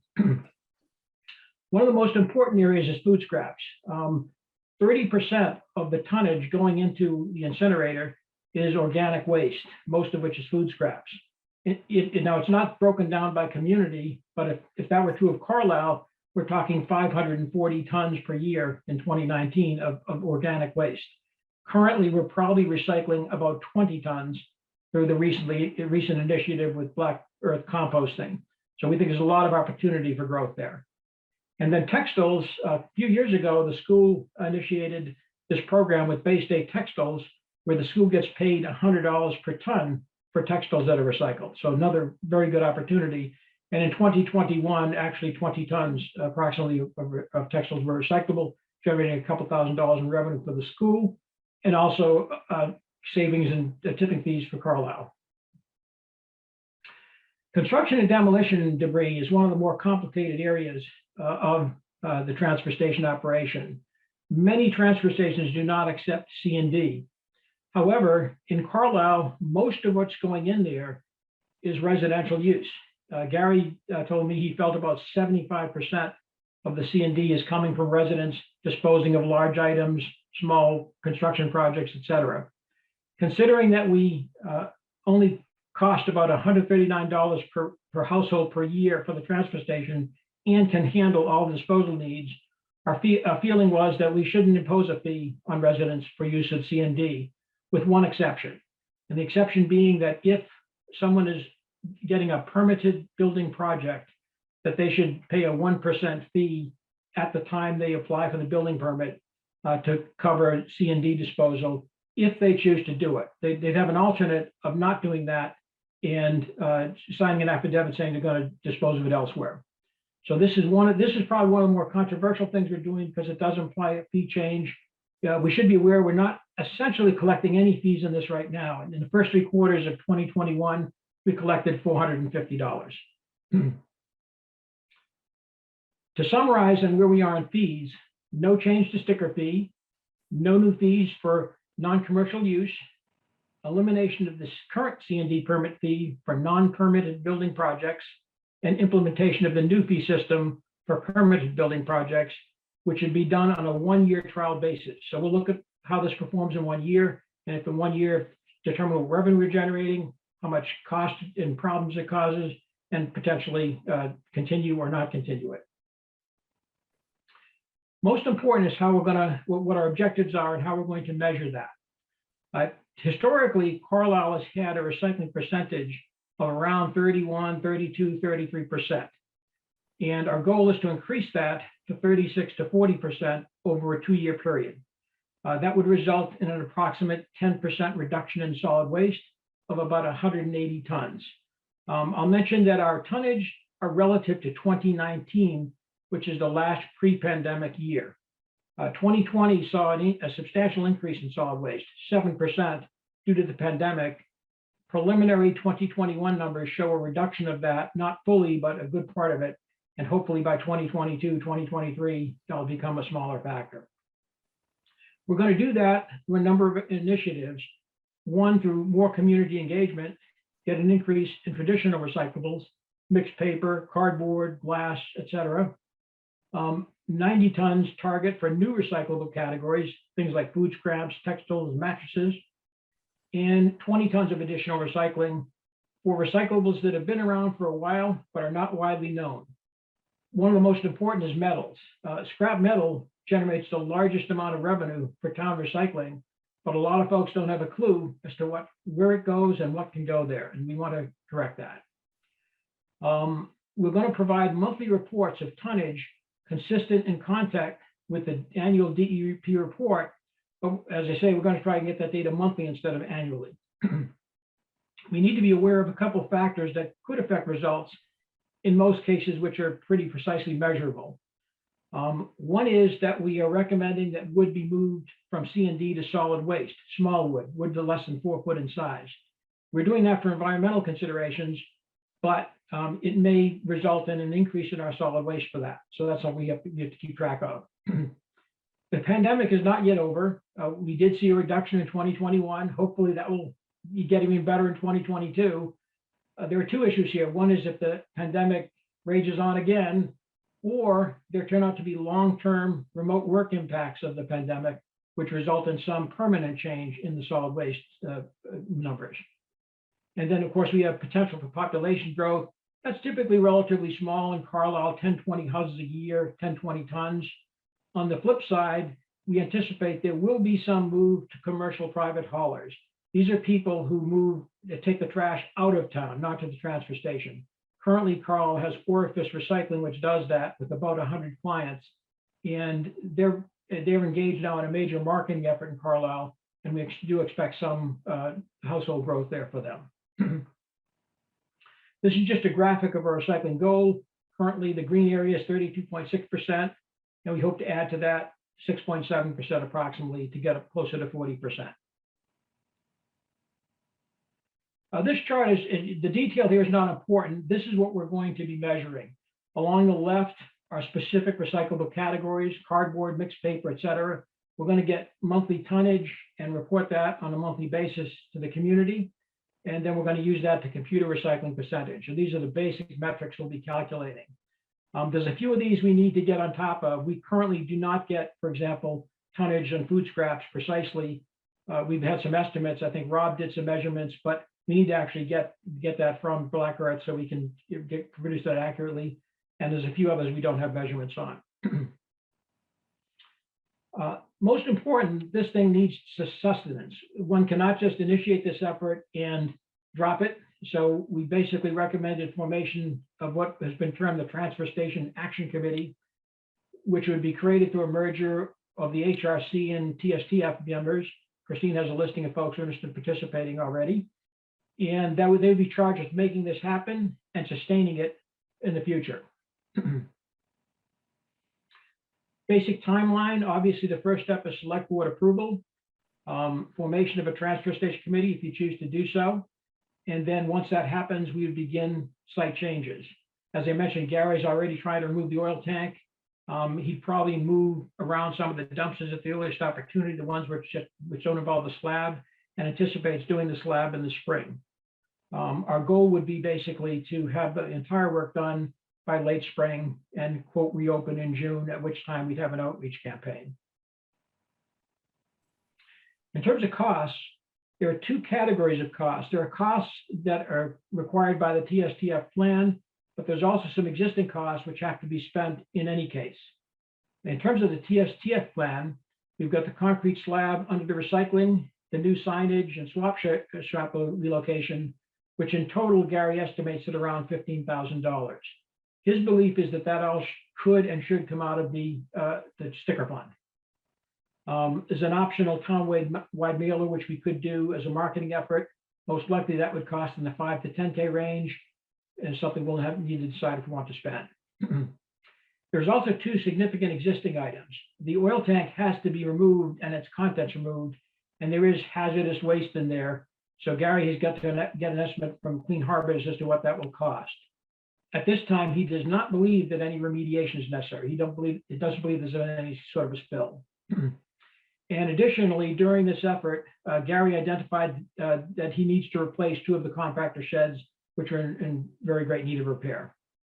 And Gary informed me that he would be covering those within his budget. So those are something we do not have to add budget for.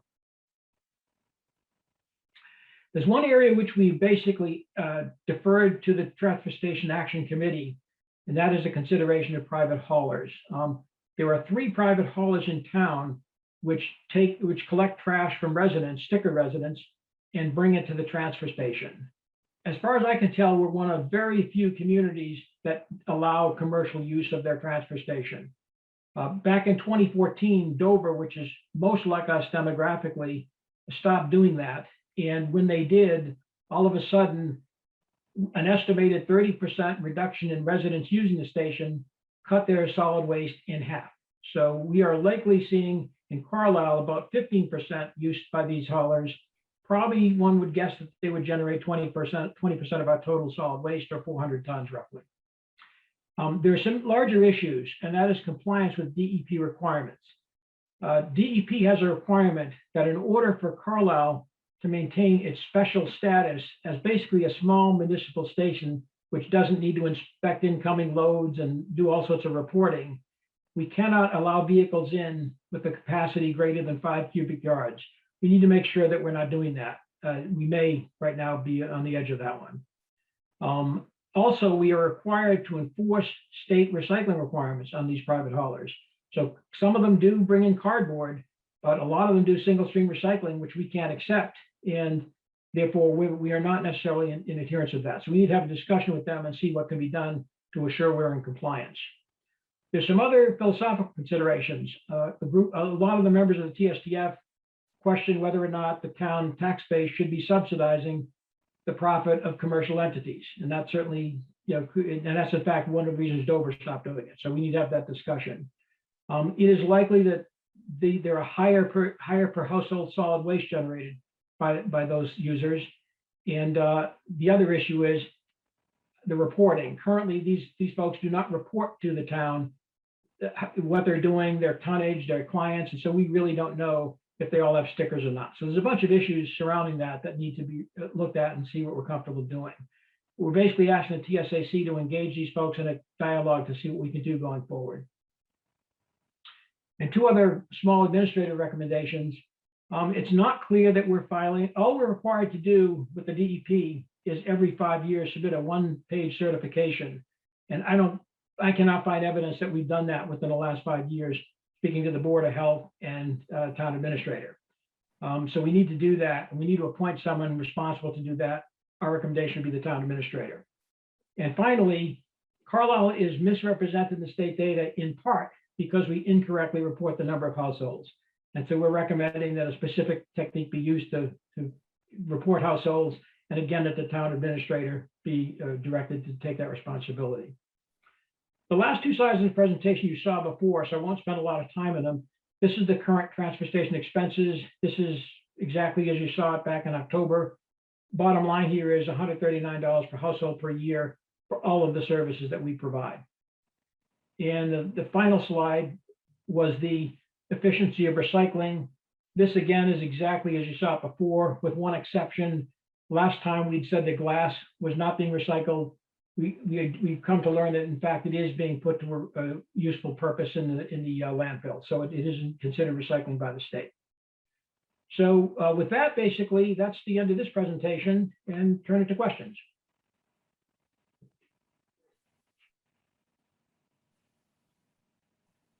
Ronnie, you're okay. Yeah, thanks. Very thorough, Tom. Thank you. I wonder if you might just comment briefly on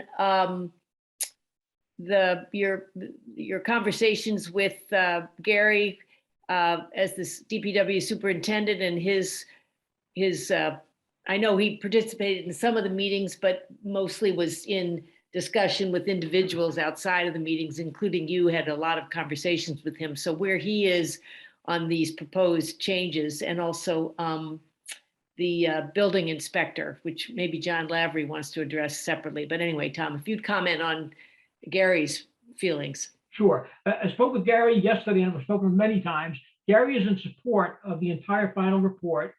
He has one area of concern, which is the C&D fee. And basically, he's willing to give that a one-year trial. He's uncertain as to what's going to come of that. And I think as are we really have to, it is a trial. We need to understand what happens there. But basically, that's his only expressed concern at this point. I think he's very supportive of the transportation changes. Yesterday, he told me he thought the most important thing we're going to do is community education, engagement, and signage. I mean, and I think most of us involved feel that is really where the game is going to be won or lost. And I haven't spoken to John Mativia. I think John Lavery has. I have, if there's a question there, I'm perfectly happy to answer it.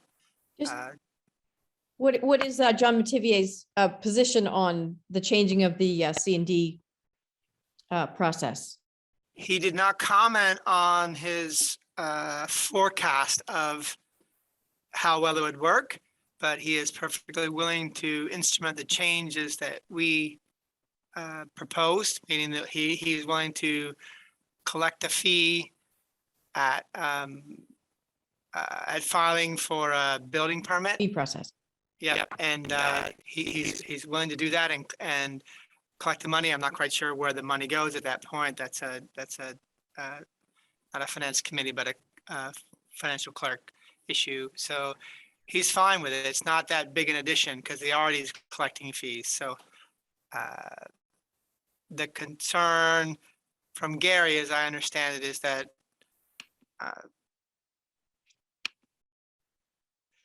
the C&D dumpster actually might become more popular.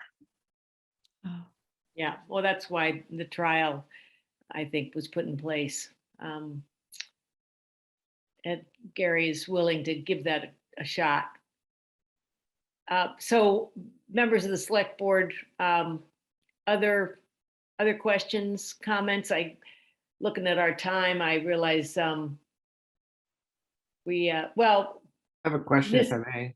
yeah, we'll take another 5 or 10 minutes on this. So yeah, who was that said they had a question? Nathan. Nathan, oh, hi. Okay, sure.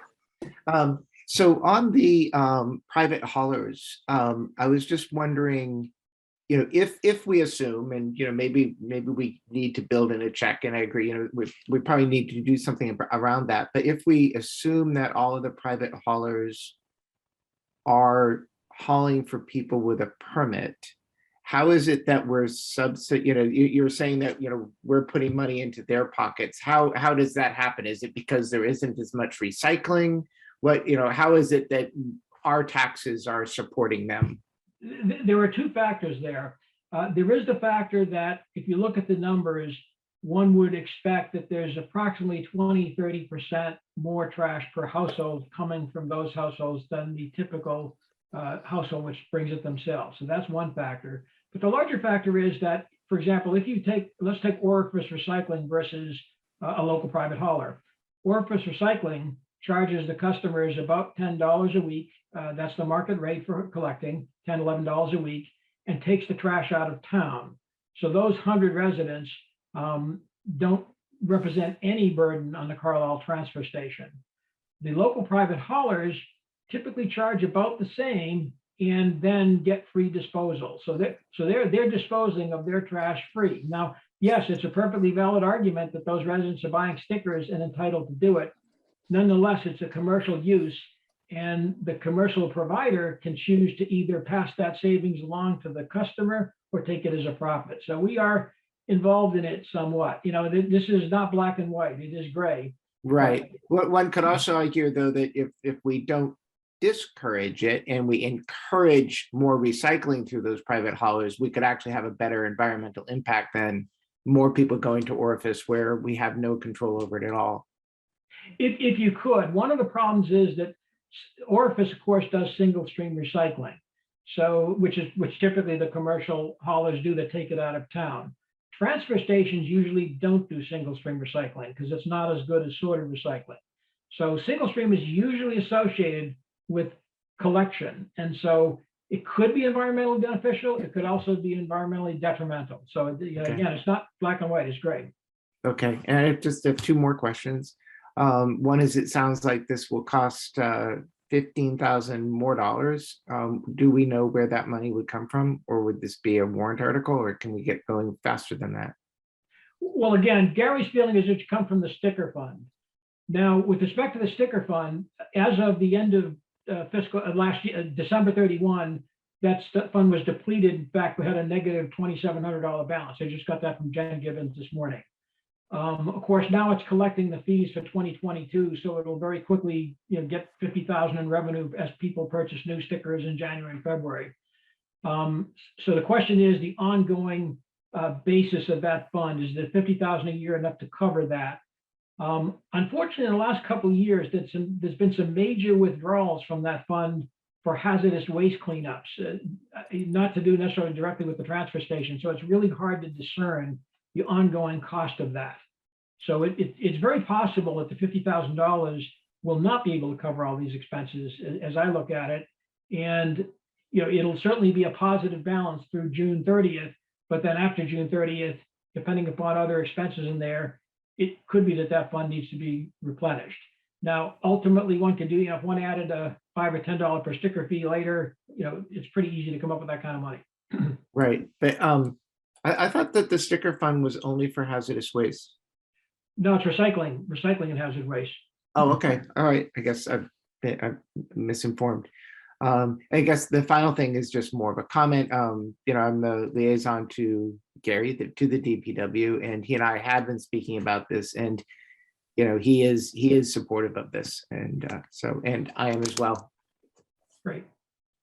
I also just want to say, and I said this last time, just an absolutely fantastic job with every one of you. I really, really appreciate what you did. This is just tremendous presentation.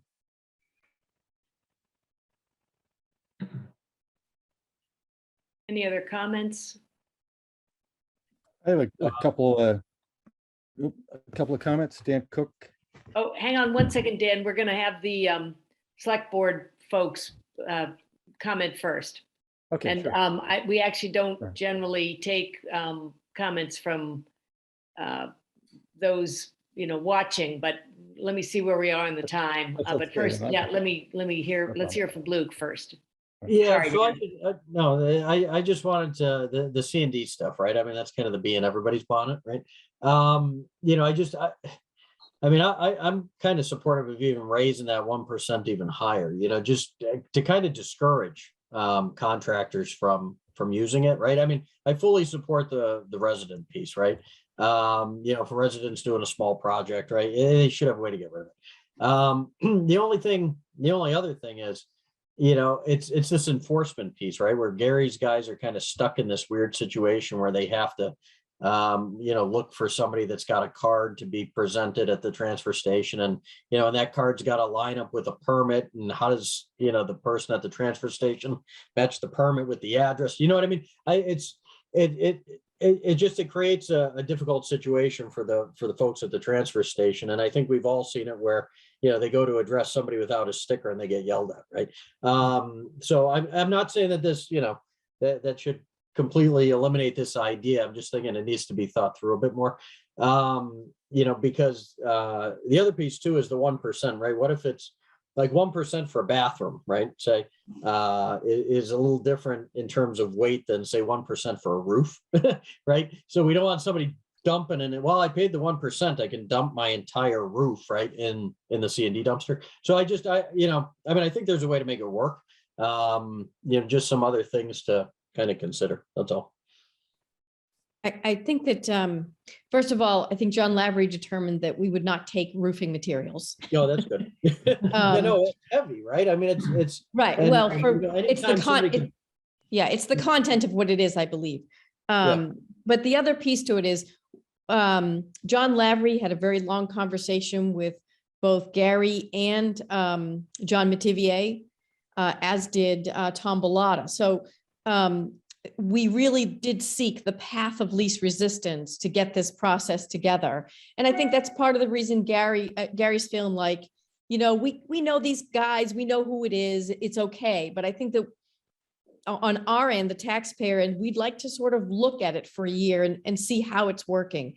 But we are very much keeping in mind the burden that we put on Gary's staff, who is already, they work the entire time they're there. These are the very hardworking people. And we also don't want to burden the building office. So we feel like, I think John Lavery was a beautiful idea that he came up with. And so we have definitely kept those things in mind, but there's going to be a little bit of drag there for them because we really would like to look at these numbers. Luke, I can just comment. Sorry, this is John Lavery. Sorry about the no picture. Luke, I totally agree with your insights. And the risk to me is that contractors that are not currently taking advantage of the transfer station C&D dumpster start to, because the fee is not high enough. I'm very aware of how much waste you generate from doing a bathroom remodel versus a garage turning into a bedroom or a new house. We did cap in our proposal that no projects over $100,000 would be allowed to use a transfer station. And I also am very aware of what's going on now at the transfer station, which is nothing. So the guys at the transfer station, they have no policy. They have no recommendation. They have no collection. As Tom Bellata has pointed out several times, last year we collected like $450 in fees.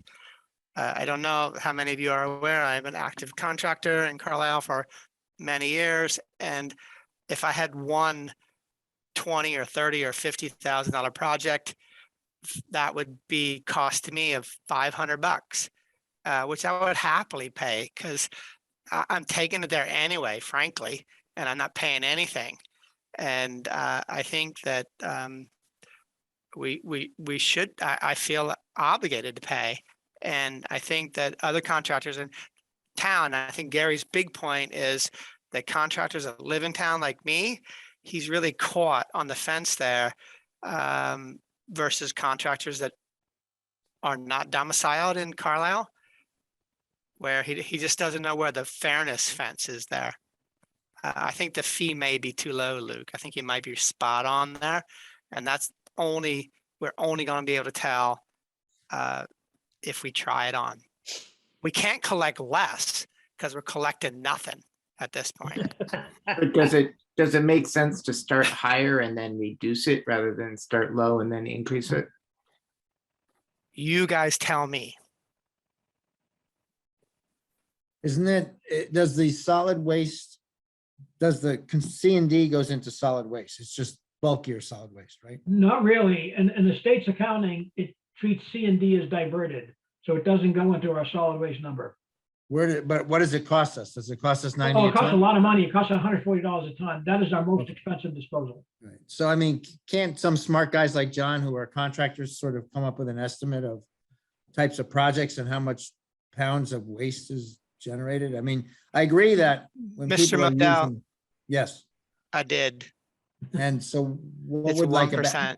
It's 1%. Oh, it is 1%. All right, so let's go with the 1%. Let's see how it works. I mean, that's- So, and just as a refresher, remember the goal, the primary charge for the task force is to reduce the amount of solid waste, or in my mind, reduce the amount of recyclable materials going into solid waste. Everything that goes into C&D dumpster, it ends up in a landfill in Minnesota. Right.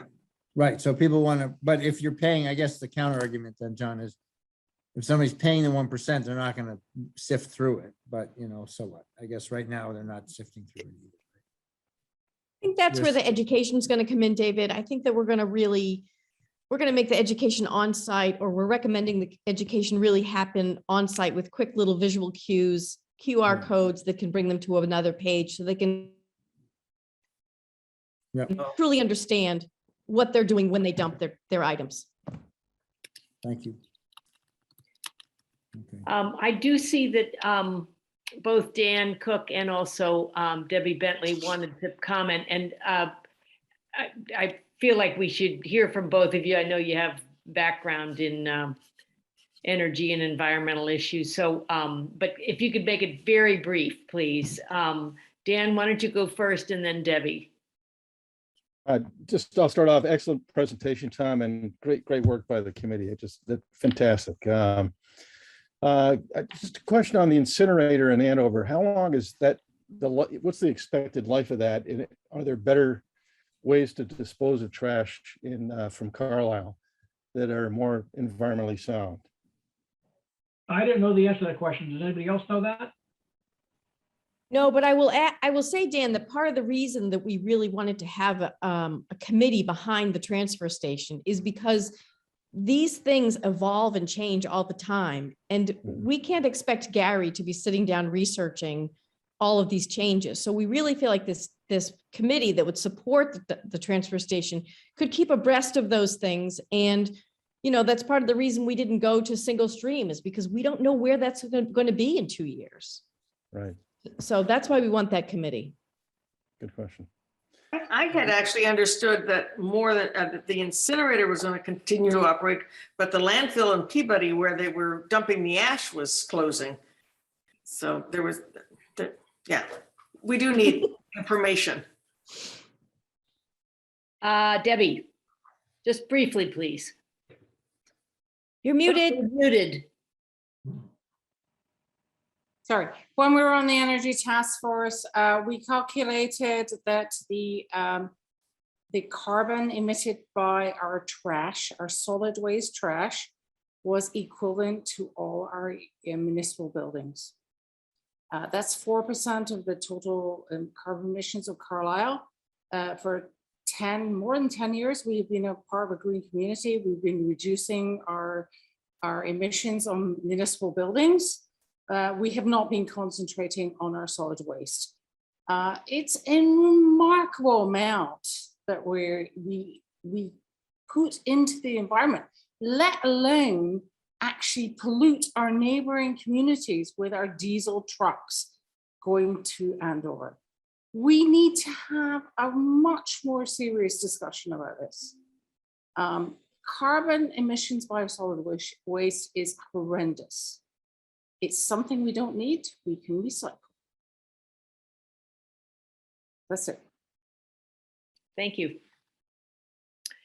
So select board members, shall we, as we often do, take time to absorb this set of recommendations, consider it over the next couple of weeks, and then we can deliberate at our next select board meeting? Can I just have one real quick question? The two committees that are recommended to be combined are this one and what's the other one? A Household Recycling Committee, and we've already, Rob Perry is a member of that, and we've already met with them to say that this is the way we'd love to go. And Rob, you can speak to it, but they're pretty much in favor. And are all the people on this committee willing to be on this combined committee? I think I have at least 5. I don't have the names off the top of my head, but yes. Okay, I'm fine to wait. I'm also fine just to say let's go forward. Other members of the select board? I'm fine going forward. I have a couple questions for, it was a great presentation. I applaud the efforts, and I would just say to Ms. Bentley's comment, I agree with you, but I think this town incremental progress is important, because as we see, like even in the US federal government, when people swing for the fences, they often miss. So I applaud that we're moving forward, and we should be doing that. So the question, Tom, on the commercial haulers, I mean, there's sort of an equity thing that sticks in our craw because we believe in fairness. How many commercial haulers? It's like, how many households use commercial haulers? Like 200 or 300, you said? There were 200 or 300 using the private haulers, the local haulers who go to the transfer station. And there's approximately 90 to 100 using orifice recycling, which takes it out of town. All right, so there's 300 or 400 people, 300 or 400 households out of 1,300. It's a fair amount, right? Out of 1,800, so it's about 15%. And your intuition, or what you seem to be saying, is they have less incentive for whatever reason to separate their recyclable, like the guys who use Carlisle. The guys who don't use Carlisle, okay. But the guys who use Carlisle tend not to use the recycle bins. They use some. I mean, they do recycle. I've seen a lot of cardboard recycling. The issue is, for example, most of them, if they recycle even the common recyclables, are they going to take their food scraps? Probably not, because. Well, not the food scraps, but I mean, I've seen these guys.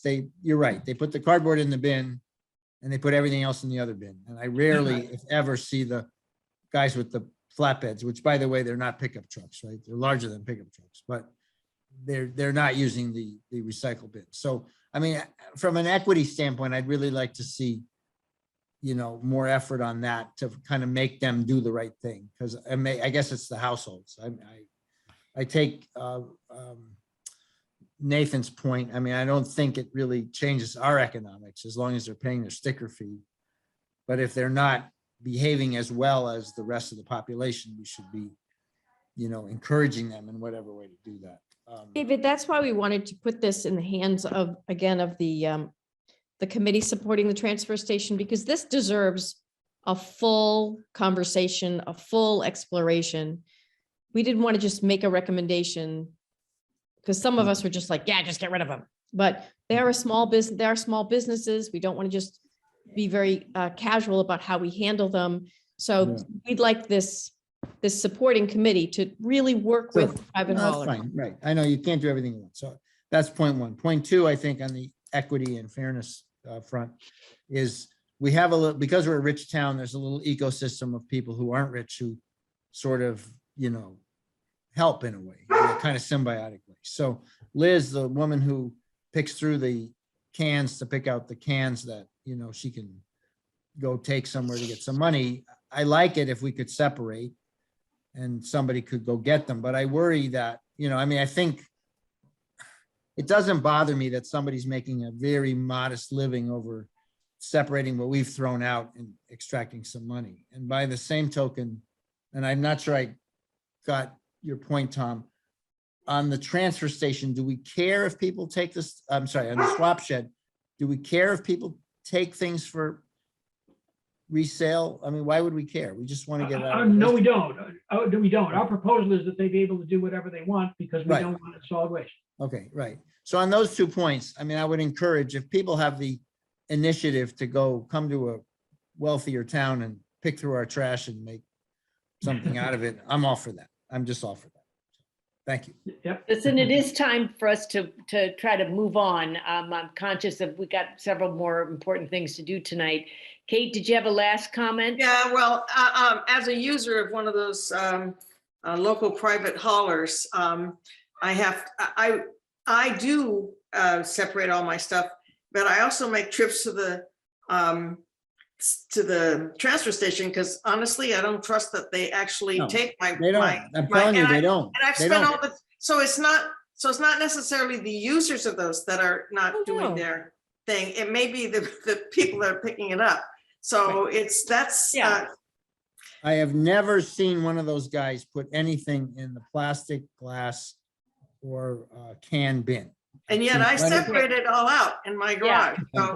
So, Right, you see, you're just reinforcing the point that, this follow-up committee is going to take a closer look at this, really talk with the haulers, try to figure out what are ways to improve that.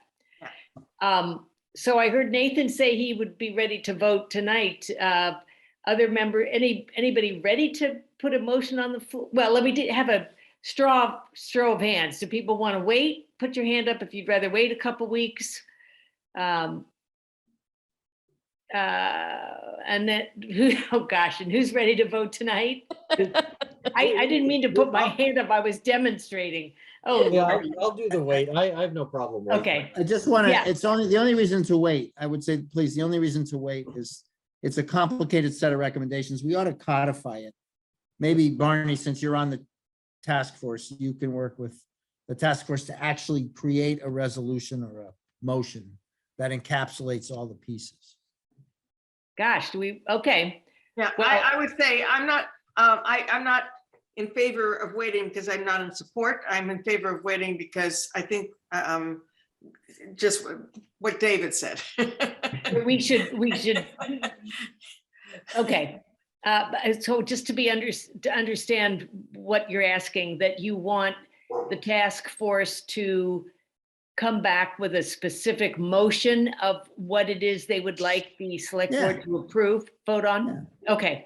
I think the All chair right. of the select board is in a perfect place to manage the motion. Happy to do so with the great team of the existing task force. Okay, great. So we'll have this on our agenda for 2 weeks from now then. All right. Thank you very much, Christine and Tom and John and Rob and the rest of the committee. Thank you very much. Guys. Really good Thanks, work. everyone. You guys are awesome. My pleasure. Thank to you work very with you. much. Thank you. All righty. So Tim, I apologize for keeping you waiting, but I knew that you had to stay in the meeting anyway. That's right. I had nowhere to So, go, so.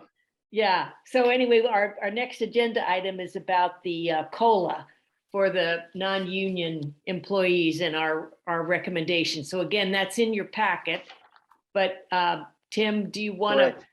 put up some of the that information that you shared in the packet? Oh, if the board has it, I can, but Well, it's just, there's some people still on the call and yeah, let me see if I can do that. No.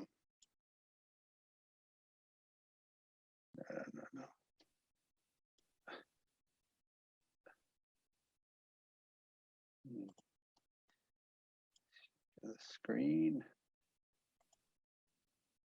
All right. Okay, I think.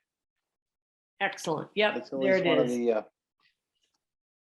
the board had asked me again to weigh in with the recommendation for the COLA for the non-union employees, as I did last year. Normally, the personnel committee would be making this recommendation to you, but they once again weren't able to meet to consider that. So I, in my memo to you, I included the various data points that the personnel board would consider normally in making that recommendation. And you'll see some of them on the screen. Would consider the town's history in providing COLA increases, some economic indicators such as the Social Security COLA, the consumer price index, or the increase in that from year to year, the status of the town's collective bargaining agreements with our unions, also the employment agreements for positions like the police chief and the town administrator, fire chief, and so forth. And lastly, we try to survey area communities and what they're offering in terms of a COLA, or what they're building into their budget planning going forward. And what we see is that in the case of the collective bargaining agreements, the contracts, what other communities are doing, that the recommendations or the numbers are kind of clustered around 2%. This year, unlike many years in the past, the consumer price index was up 6.8% year to year, and the Social Security COLA is 5.9%, with kind of a historically high number for them. But I pointed out that the town's previous COLA history has exceeded 2% per year on average, going back 10 years, even 30 years, while the Social Security rate of increase, even factoring in this 6% increase for next year, is under 2%. It's about 1.87%. So historically, the town COLA has exceeded the economic indicators that are out there. It's usually been more closely aligned with what the town's unions are receiving for increases, what some of the contractual employees are getting, and sort of what the marketplace has dictated in terms of what other towns are doing. So it's been important to the town, I think, to create that kind of equity. And it's certainly, the town has done a good job, I think, in bargaining prior years' contracts to keep them in the 2% range. And, for those reasons and others, I'm recommending that the board adopt a 2% COLA for fiscal 23, and to vote that and make the finance committee obviously aware of that, because that factors into their budget development process. So I think that as I said, the economic indicators, this is apparently a period of high inflation, over the past several months and maybe going forward. But historically, I think that the town's recommendations have more closely tracked along with what we're doing with contracts in town and other factors that you know, consistently, we've been above the economic indicators. So I think there's no reason to chase those numbers as they go higher when we've exceeded them in years past. I don't know if the board has any questions about that, but you can see some of the indicators on the screen. And these are the numbers that normally the personnel board would use in making a recommendation to you, which, as you know, you can see from the past history, has remarkably been 2% for any number of years. So it hasn't varied a lot, but you know, I think it's fair, and I think it's, you know, representative for the non-union folks. So are there any questions?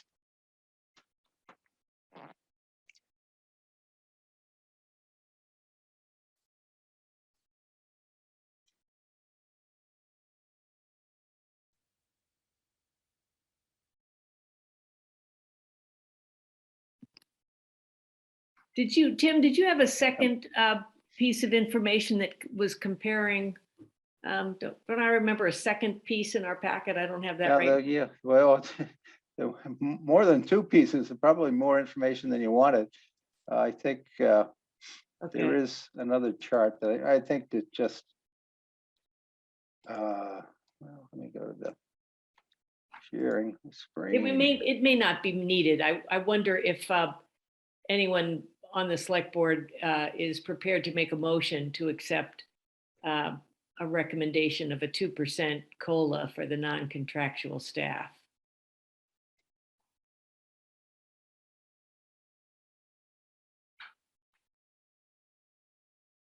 You know, I think we can take the recommendation. I don't know that we need to endorse it at the moment. We don't, the deadline for deciding that is towards the end of the fiscal year. No, but it is, but it isn't, because FinCom really needs to know this, and there are also some negotiations going on that. Well, right. So precisely to that point. Right. Number I mean, I one, think we can give a sense to them as to, you know, that this is the number we're looking at, and they can put it in and they can tell us what the impact would be. But this is a huge part of our budget to be saying, yeah, now we're going to do it. I'm not saying that we should do it now. I'm just saying that I would tell you. I wouldn't wait till June. FinCom has already imputed a number. This motion will not change the number they've imputed. I will just say that. But no, secondly, secondly, I think the question is whether, I mean, you know, I think, yeah, there are negotiations ongoing. So if we feel the need to make a statement, then I would say, yes, we should vote it. And if we don't, then we shouldn't vote it, because I worry if, you know, events will happen, and then where will we be? That's all I would say. I don't want to say too Do I much. understand correctly, Tim, that I think you may have mentioned this, that we could, as a select board, return to the this question, were we to approve a 2% now, we could return to it and make a change in that. Is that correct? Well, you could vote a whatever recommendation you like, if that. Yeah, And I'm just David's asking, right. were The finance committee does have a number that they have reserved, you know, enough resources to support what they believe the COLA, the range that of previous COLAs, and I don't think that won't change. Yeah, no, I was more thinking about once we knew the outcome of the current negotiations, that if we took a vote now about what we wanted this to be, and then felt that it was not equitable in some way, that we could revisit the question later. And you're saying we could do that, should we choose to do so?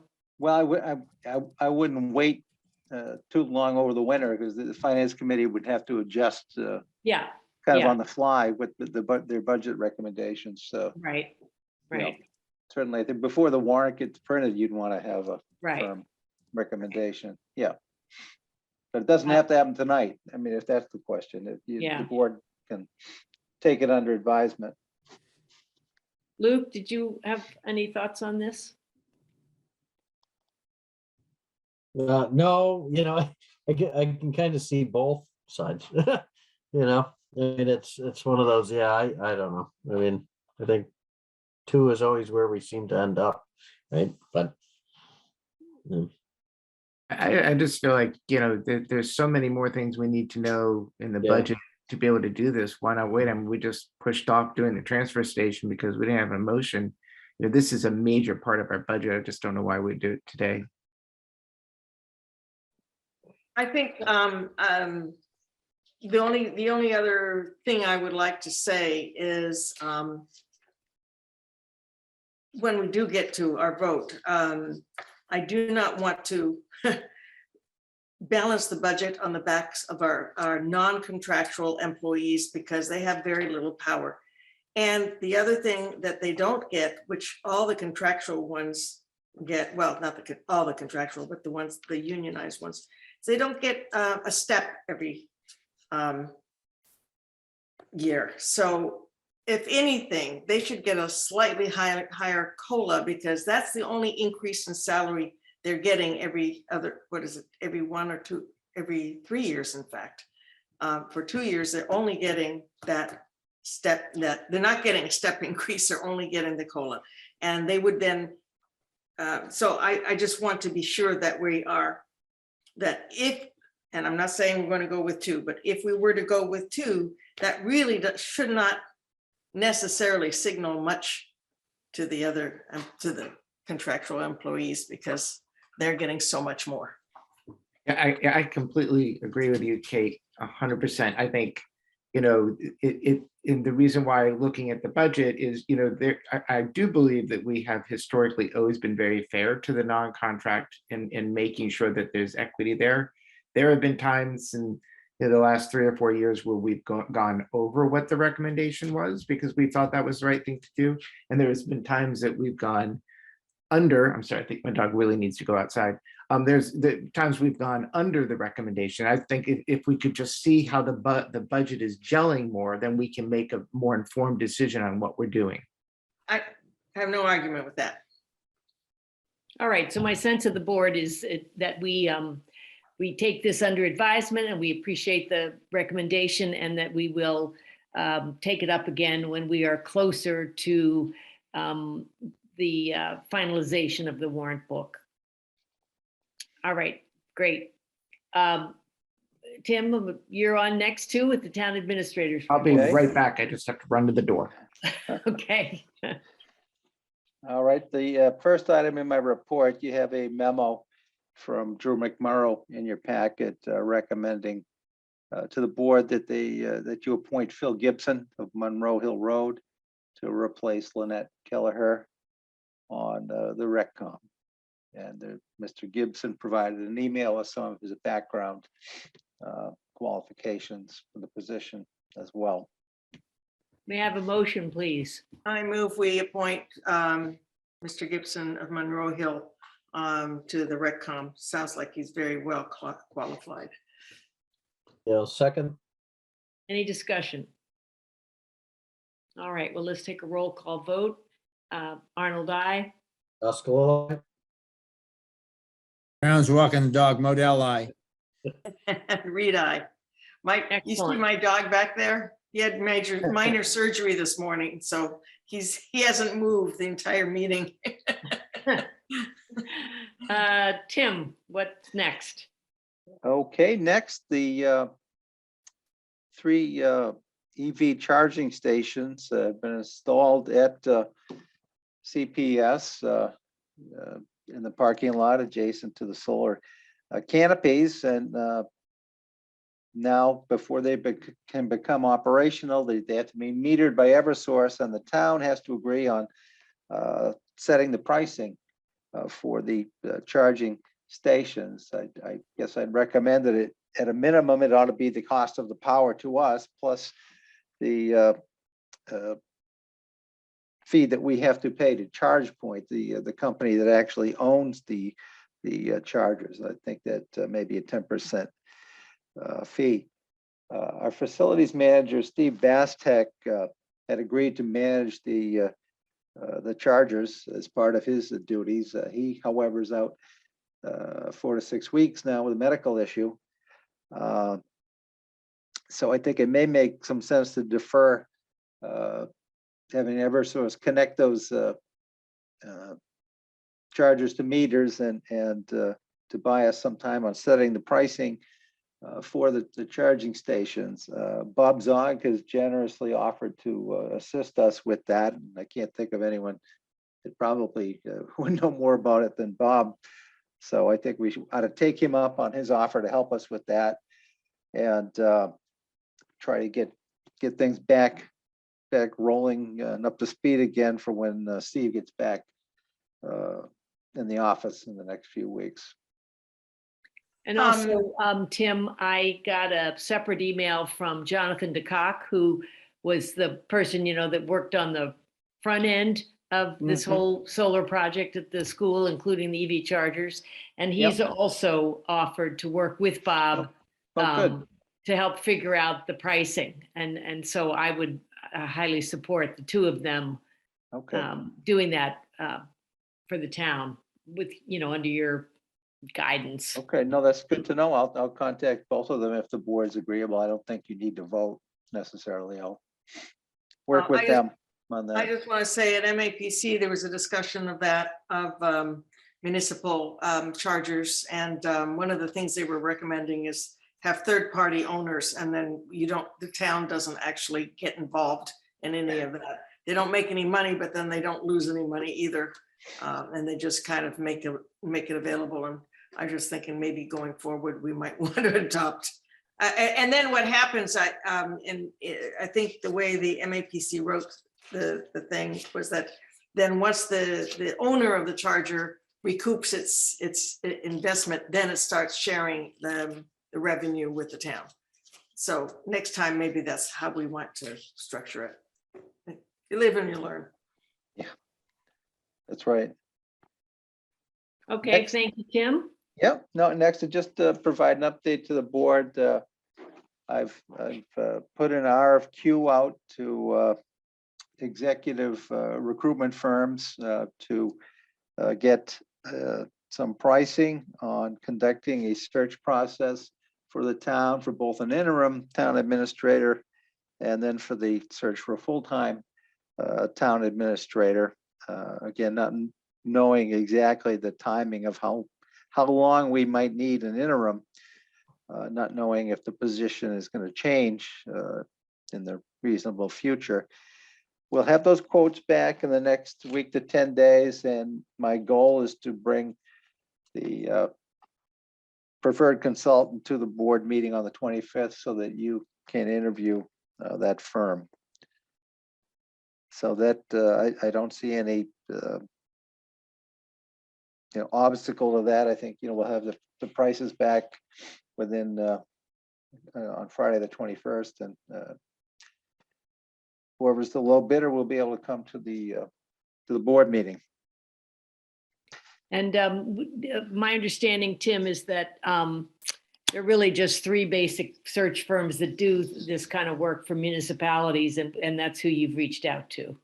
Those are the three that I reached out to. They do virtually all of the searches in Massachusetts for these positions, municipal positions. Well, Tim, all municipal positions, or do any of them specialize in town managers and town administrators? Well, they all specialize in managers and administrators. Some of them do searches for other municipal management positions. Right. It's all management. They all do that. And at least two of the three firms I think have worked for the town previously, so they have some familiarity with Carlisle. Then an update on the search process for a new principal assessor. The assessors have been interviewing candidates in recent weeks. I think I had indicated to the board that they were very pleased with the group of candidates. There were a number of qualified applicants that the board interviewed. They do have a preferred candidate that they're very high on, who is a principal assessor in an area community with a lot of good experience, a lot of experience in terms of technology, in particular experience with GIS, which frankly I think was lacking in the past here. So this candidate will be meeting with members of the town's finance team this week, the accountant, finance director, and treasurer, and we expect to interview this person and recommend back to the assessors, and they in turn will be asking you to the board to make an appointment in the next several weeks. You are the appointing authority for this position, and they're very excited that it was an unusually well-qualified group of candidates, and they actually had 3 or 4 candidates that they said they could all do the job, but we really like this person. So hopefully that will work out. And then the goal will be, once the principal assessor comes on board, then they'd be involved in the search for the administrative assistant, because as you know, the assistant left the assessor's office as well. So there are literally no employees in the assessor's department. Members of the board and some senior volunteers are kind of holding things together, but they really do need to staff up that department, and I think we'll be able to do that in the next several weeks. Okay.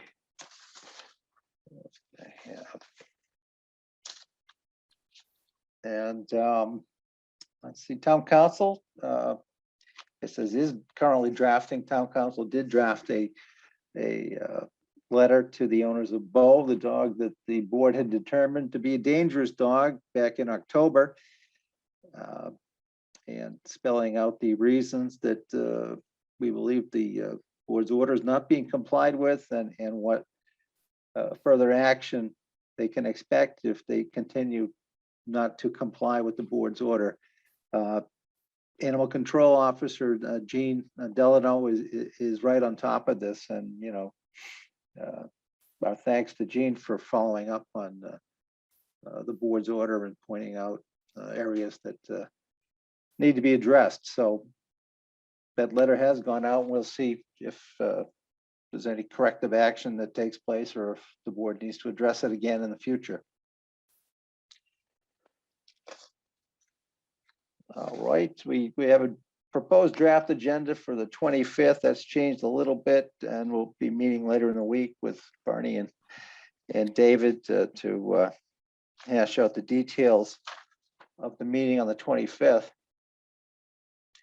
And we've got an upcoming meeting schedule, including a February 1st meeting with the planning board, the master plan implementation steering committee rather, and some of the upcoming board meetings. Another thing I didn't, it's not in my report, I did want to mention a couple potential opportunities in the area of regionalization. I spoke with the acting town manager in Concord, Kerry Spidell, who would like to meet shortly to talk about possible areas of shared services that we might have interest in working with Concord. Maybe she mentioned, assessing services, and also you may know that Acton and Concord recently joined together in terms of a regional dispatch within the past several months, and their hope is to grow that program, and they'd be very happy to talk to Carlisle about that as a possible regional opportunity. So I'll be meeting with the town manager in Concord to start those discussions. Also, within the past day or so, I heard from the assistant town manager in Westford, Eric Heidemann. They are applying for a regionalization and efficiency grant from the state for a shared sustainability coordinator position. It's something that Westford's very interested in. They had originally approached the town of Tingsboro to share that position, and Tingsboro decided against that. But he wanted to ask if Carlisle potentially would be interested in applying for that grant and sharing a sustainability coordinator who would, work closely with town departments in advancing sustainability, energy efficiency goals, and so forth.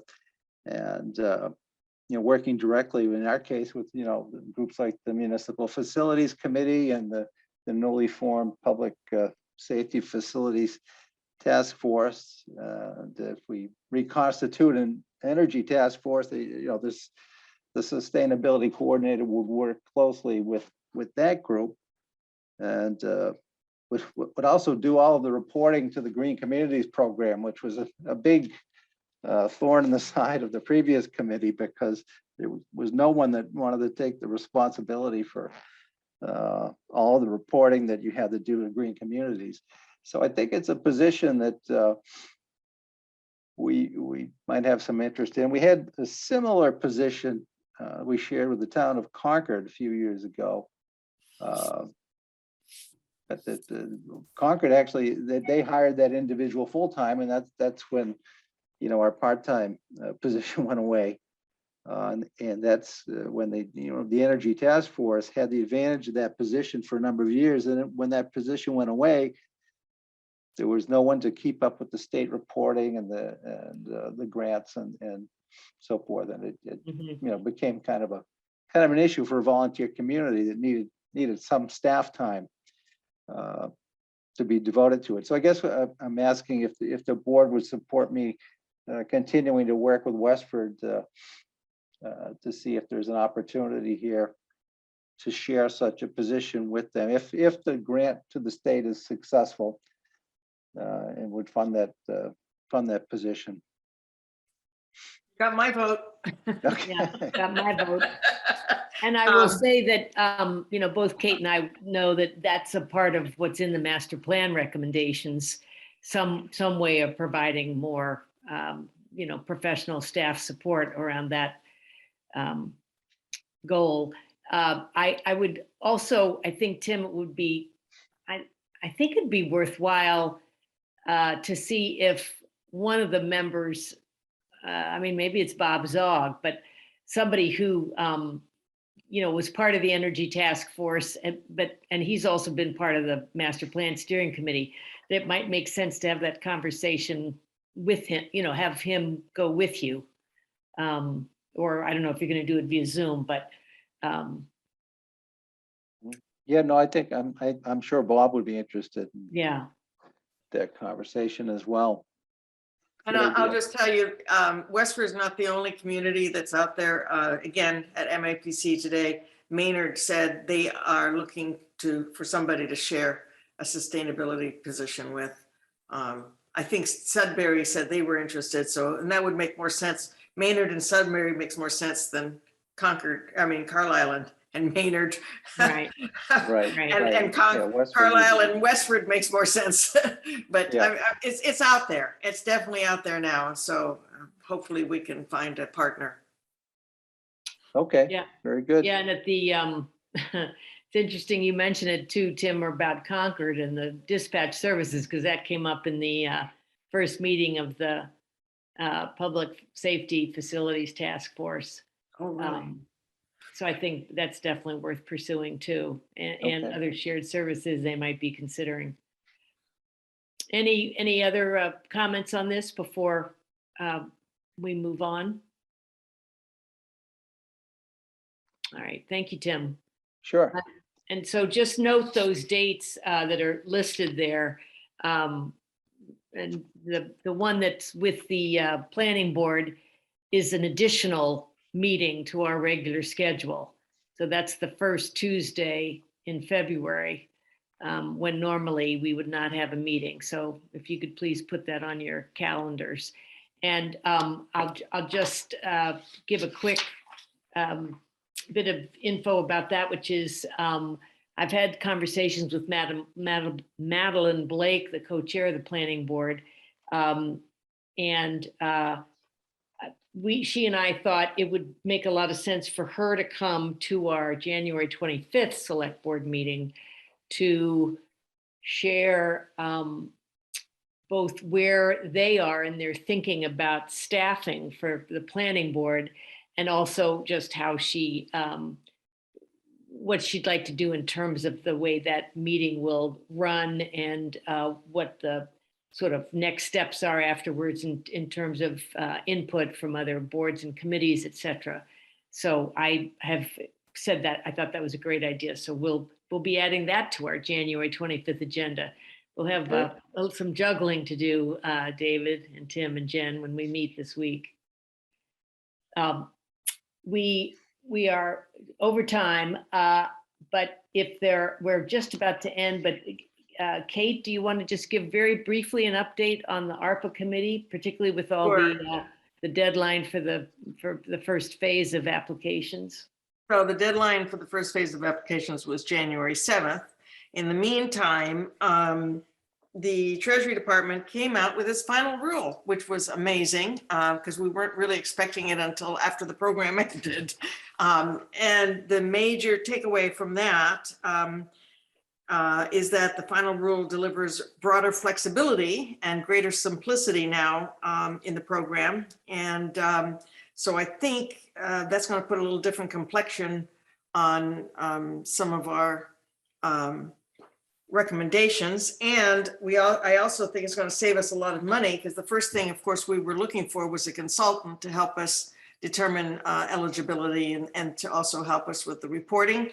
And a lot of that's going away. So in a nutshell, what has happened is that the Treasury has said they will give a standard allowance for revenue loss of $10 million to every city, town, and whether, even if that's greater than what the award is. So basically, all you have to say is, I'm going to claim my standard deductions, so to speak, or the $10 million, and then you can spend the money after that for anything that the town would normally do as its normal services. So that really kind of rocked us back on our heels a little. So wait, so Kate, you're saying that the allocation that we had been hearing about, the 1.5 million, that's basically out the door? And no, we're still getting 1.5 million, but you used to have to justify how you want to spend that 1.5 million.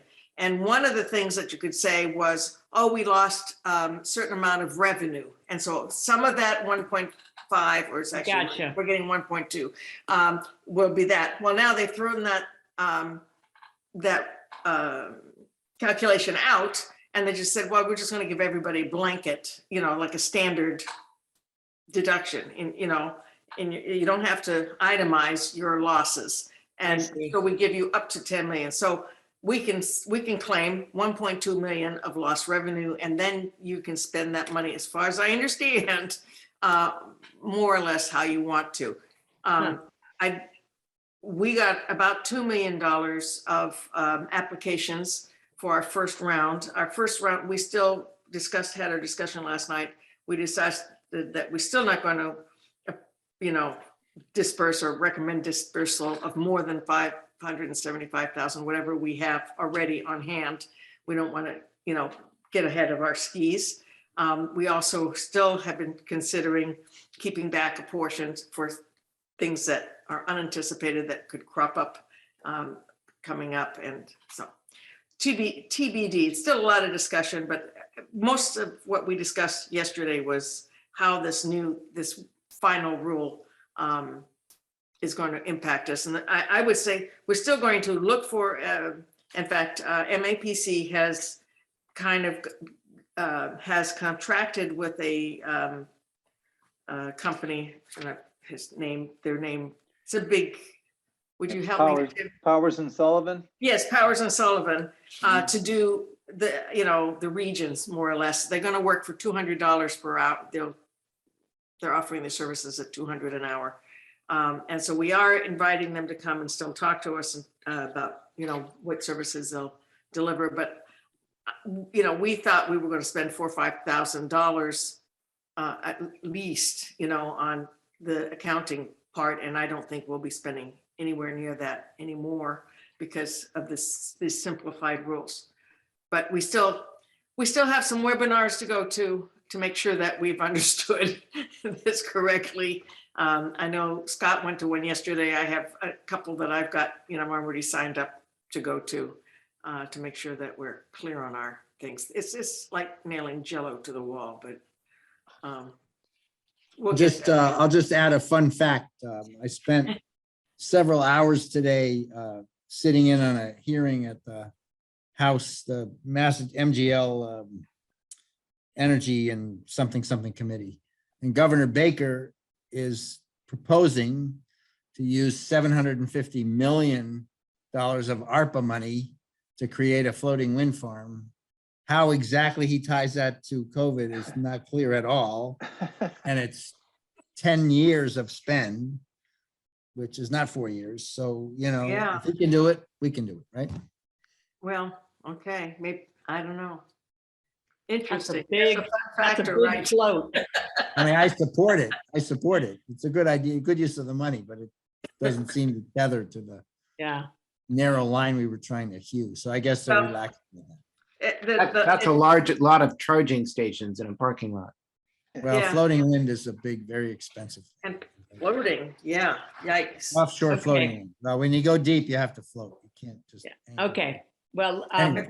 great. So that's my Great. report. I'm sorry. Thank you, Kate. That's quite a turn of events. Thank you. Yeah, I want to go back for just a second on the Public Safety Facilities Task Force. I did want to give our encouragement to Nathan, who's volunteered to be the liaison from the Select Board to that task force. And unless someone else would dearly like to do that at this point, Nathan's agreed to be that liaison at least through the end of the this fiscal year. good luck. If you'd like to accept that role, please signify by saying aye.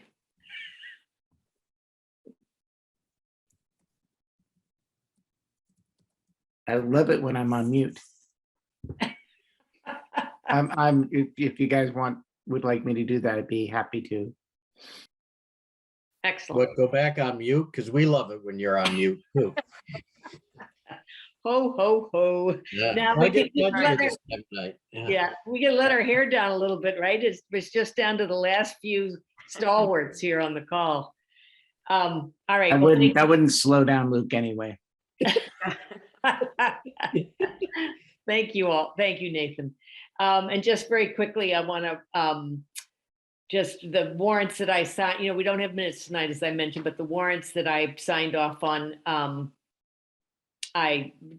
they're pretty straightforward. The town bills and then school bills. There was nothing exceptional in the one for 12/22. But the one for January 4th, you'll see the town bills. We had teacher retirement in there, the MIA insurance, and then you'll see there the COVID cost for just that 2-week period was $17,000 for the tests. So anyway, that is the end of my report on the warrants. And unless there's something we've overlooked or someone has a last item to raise, I would accept a motion to adjourn. So moved. Second. All right, roll call vote. Arnold, I. Muscalillo, aye. Brown eye. Modell, aye. Reed, aye. All right, everyone. Thank you all. Tim, thank you. Jen, thank you very much. And Thanks, Al. to the select board and those that have still on the call, thank you all. Good night.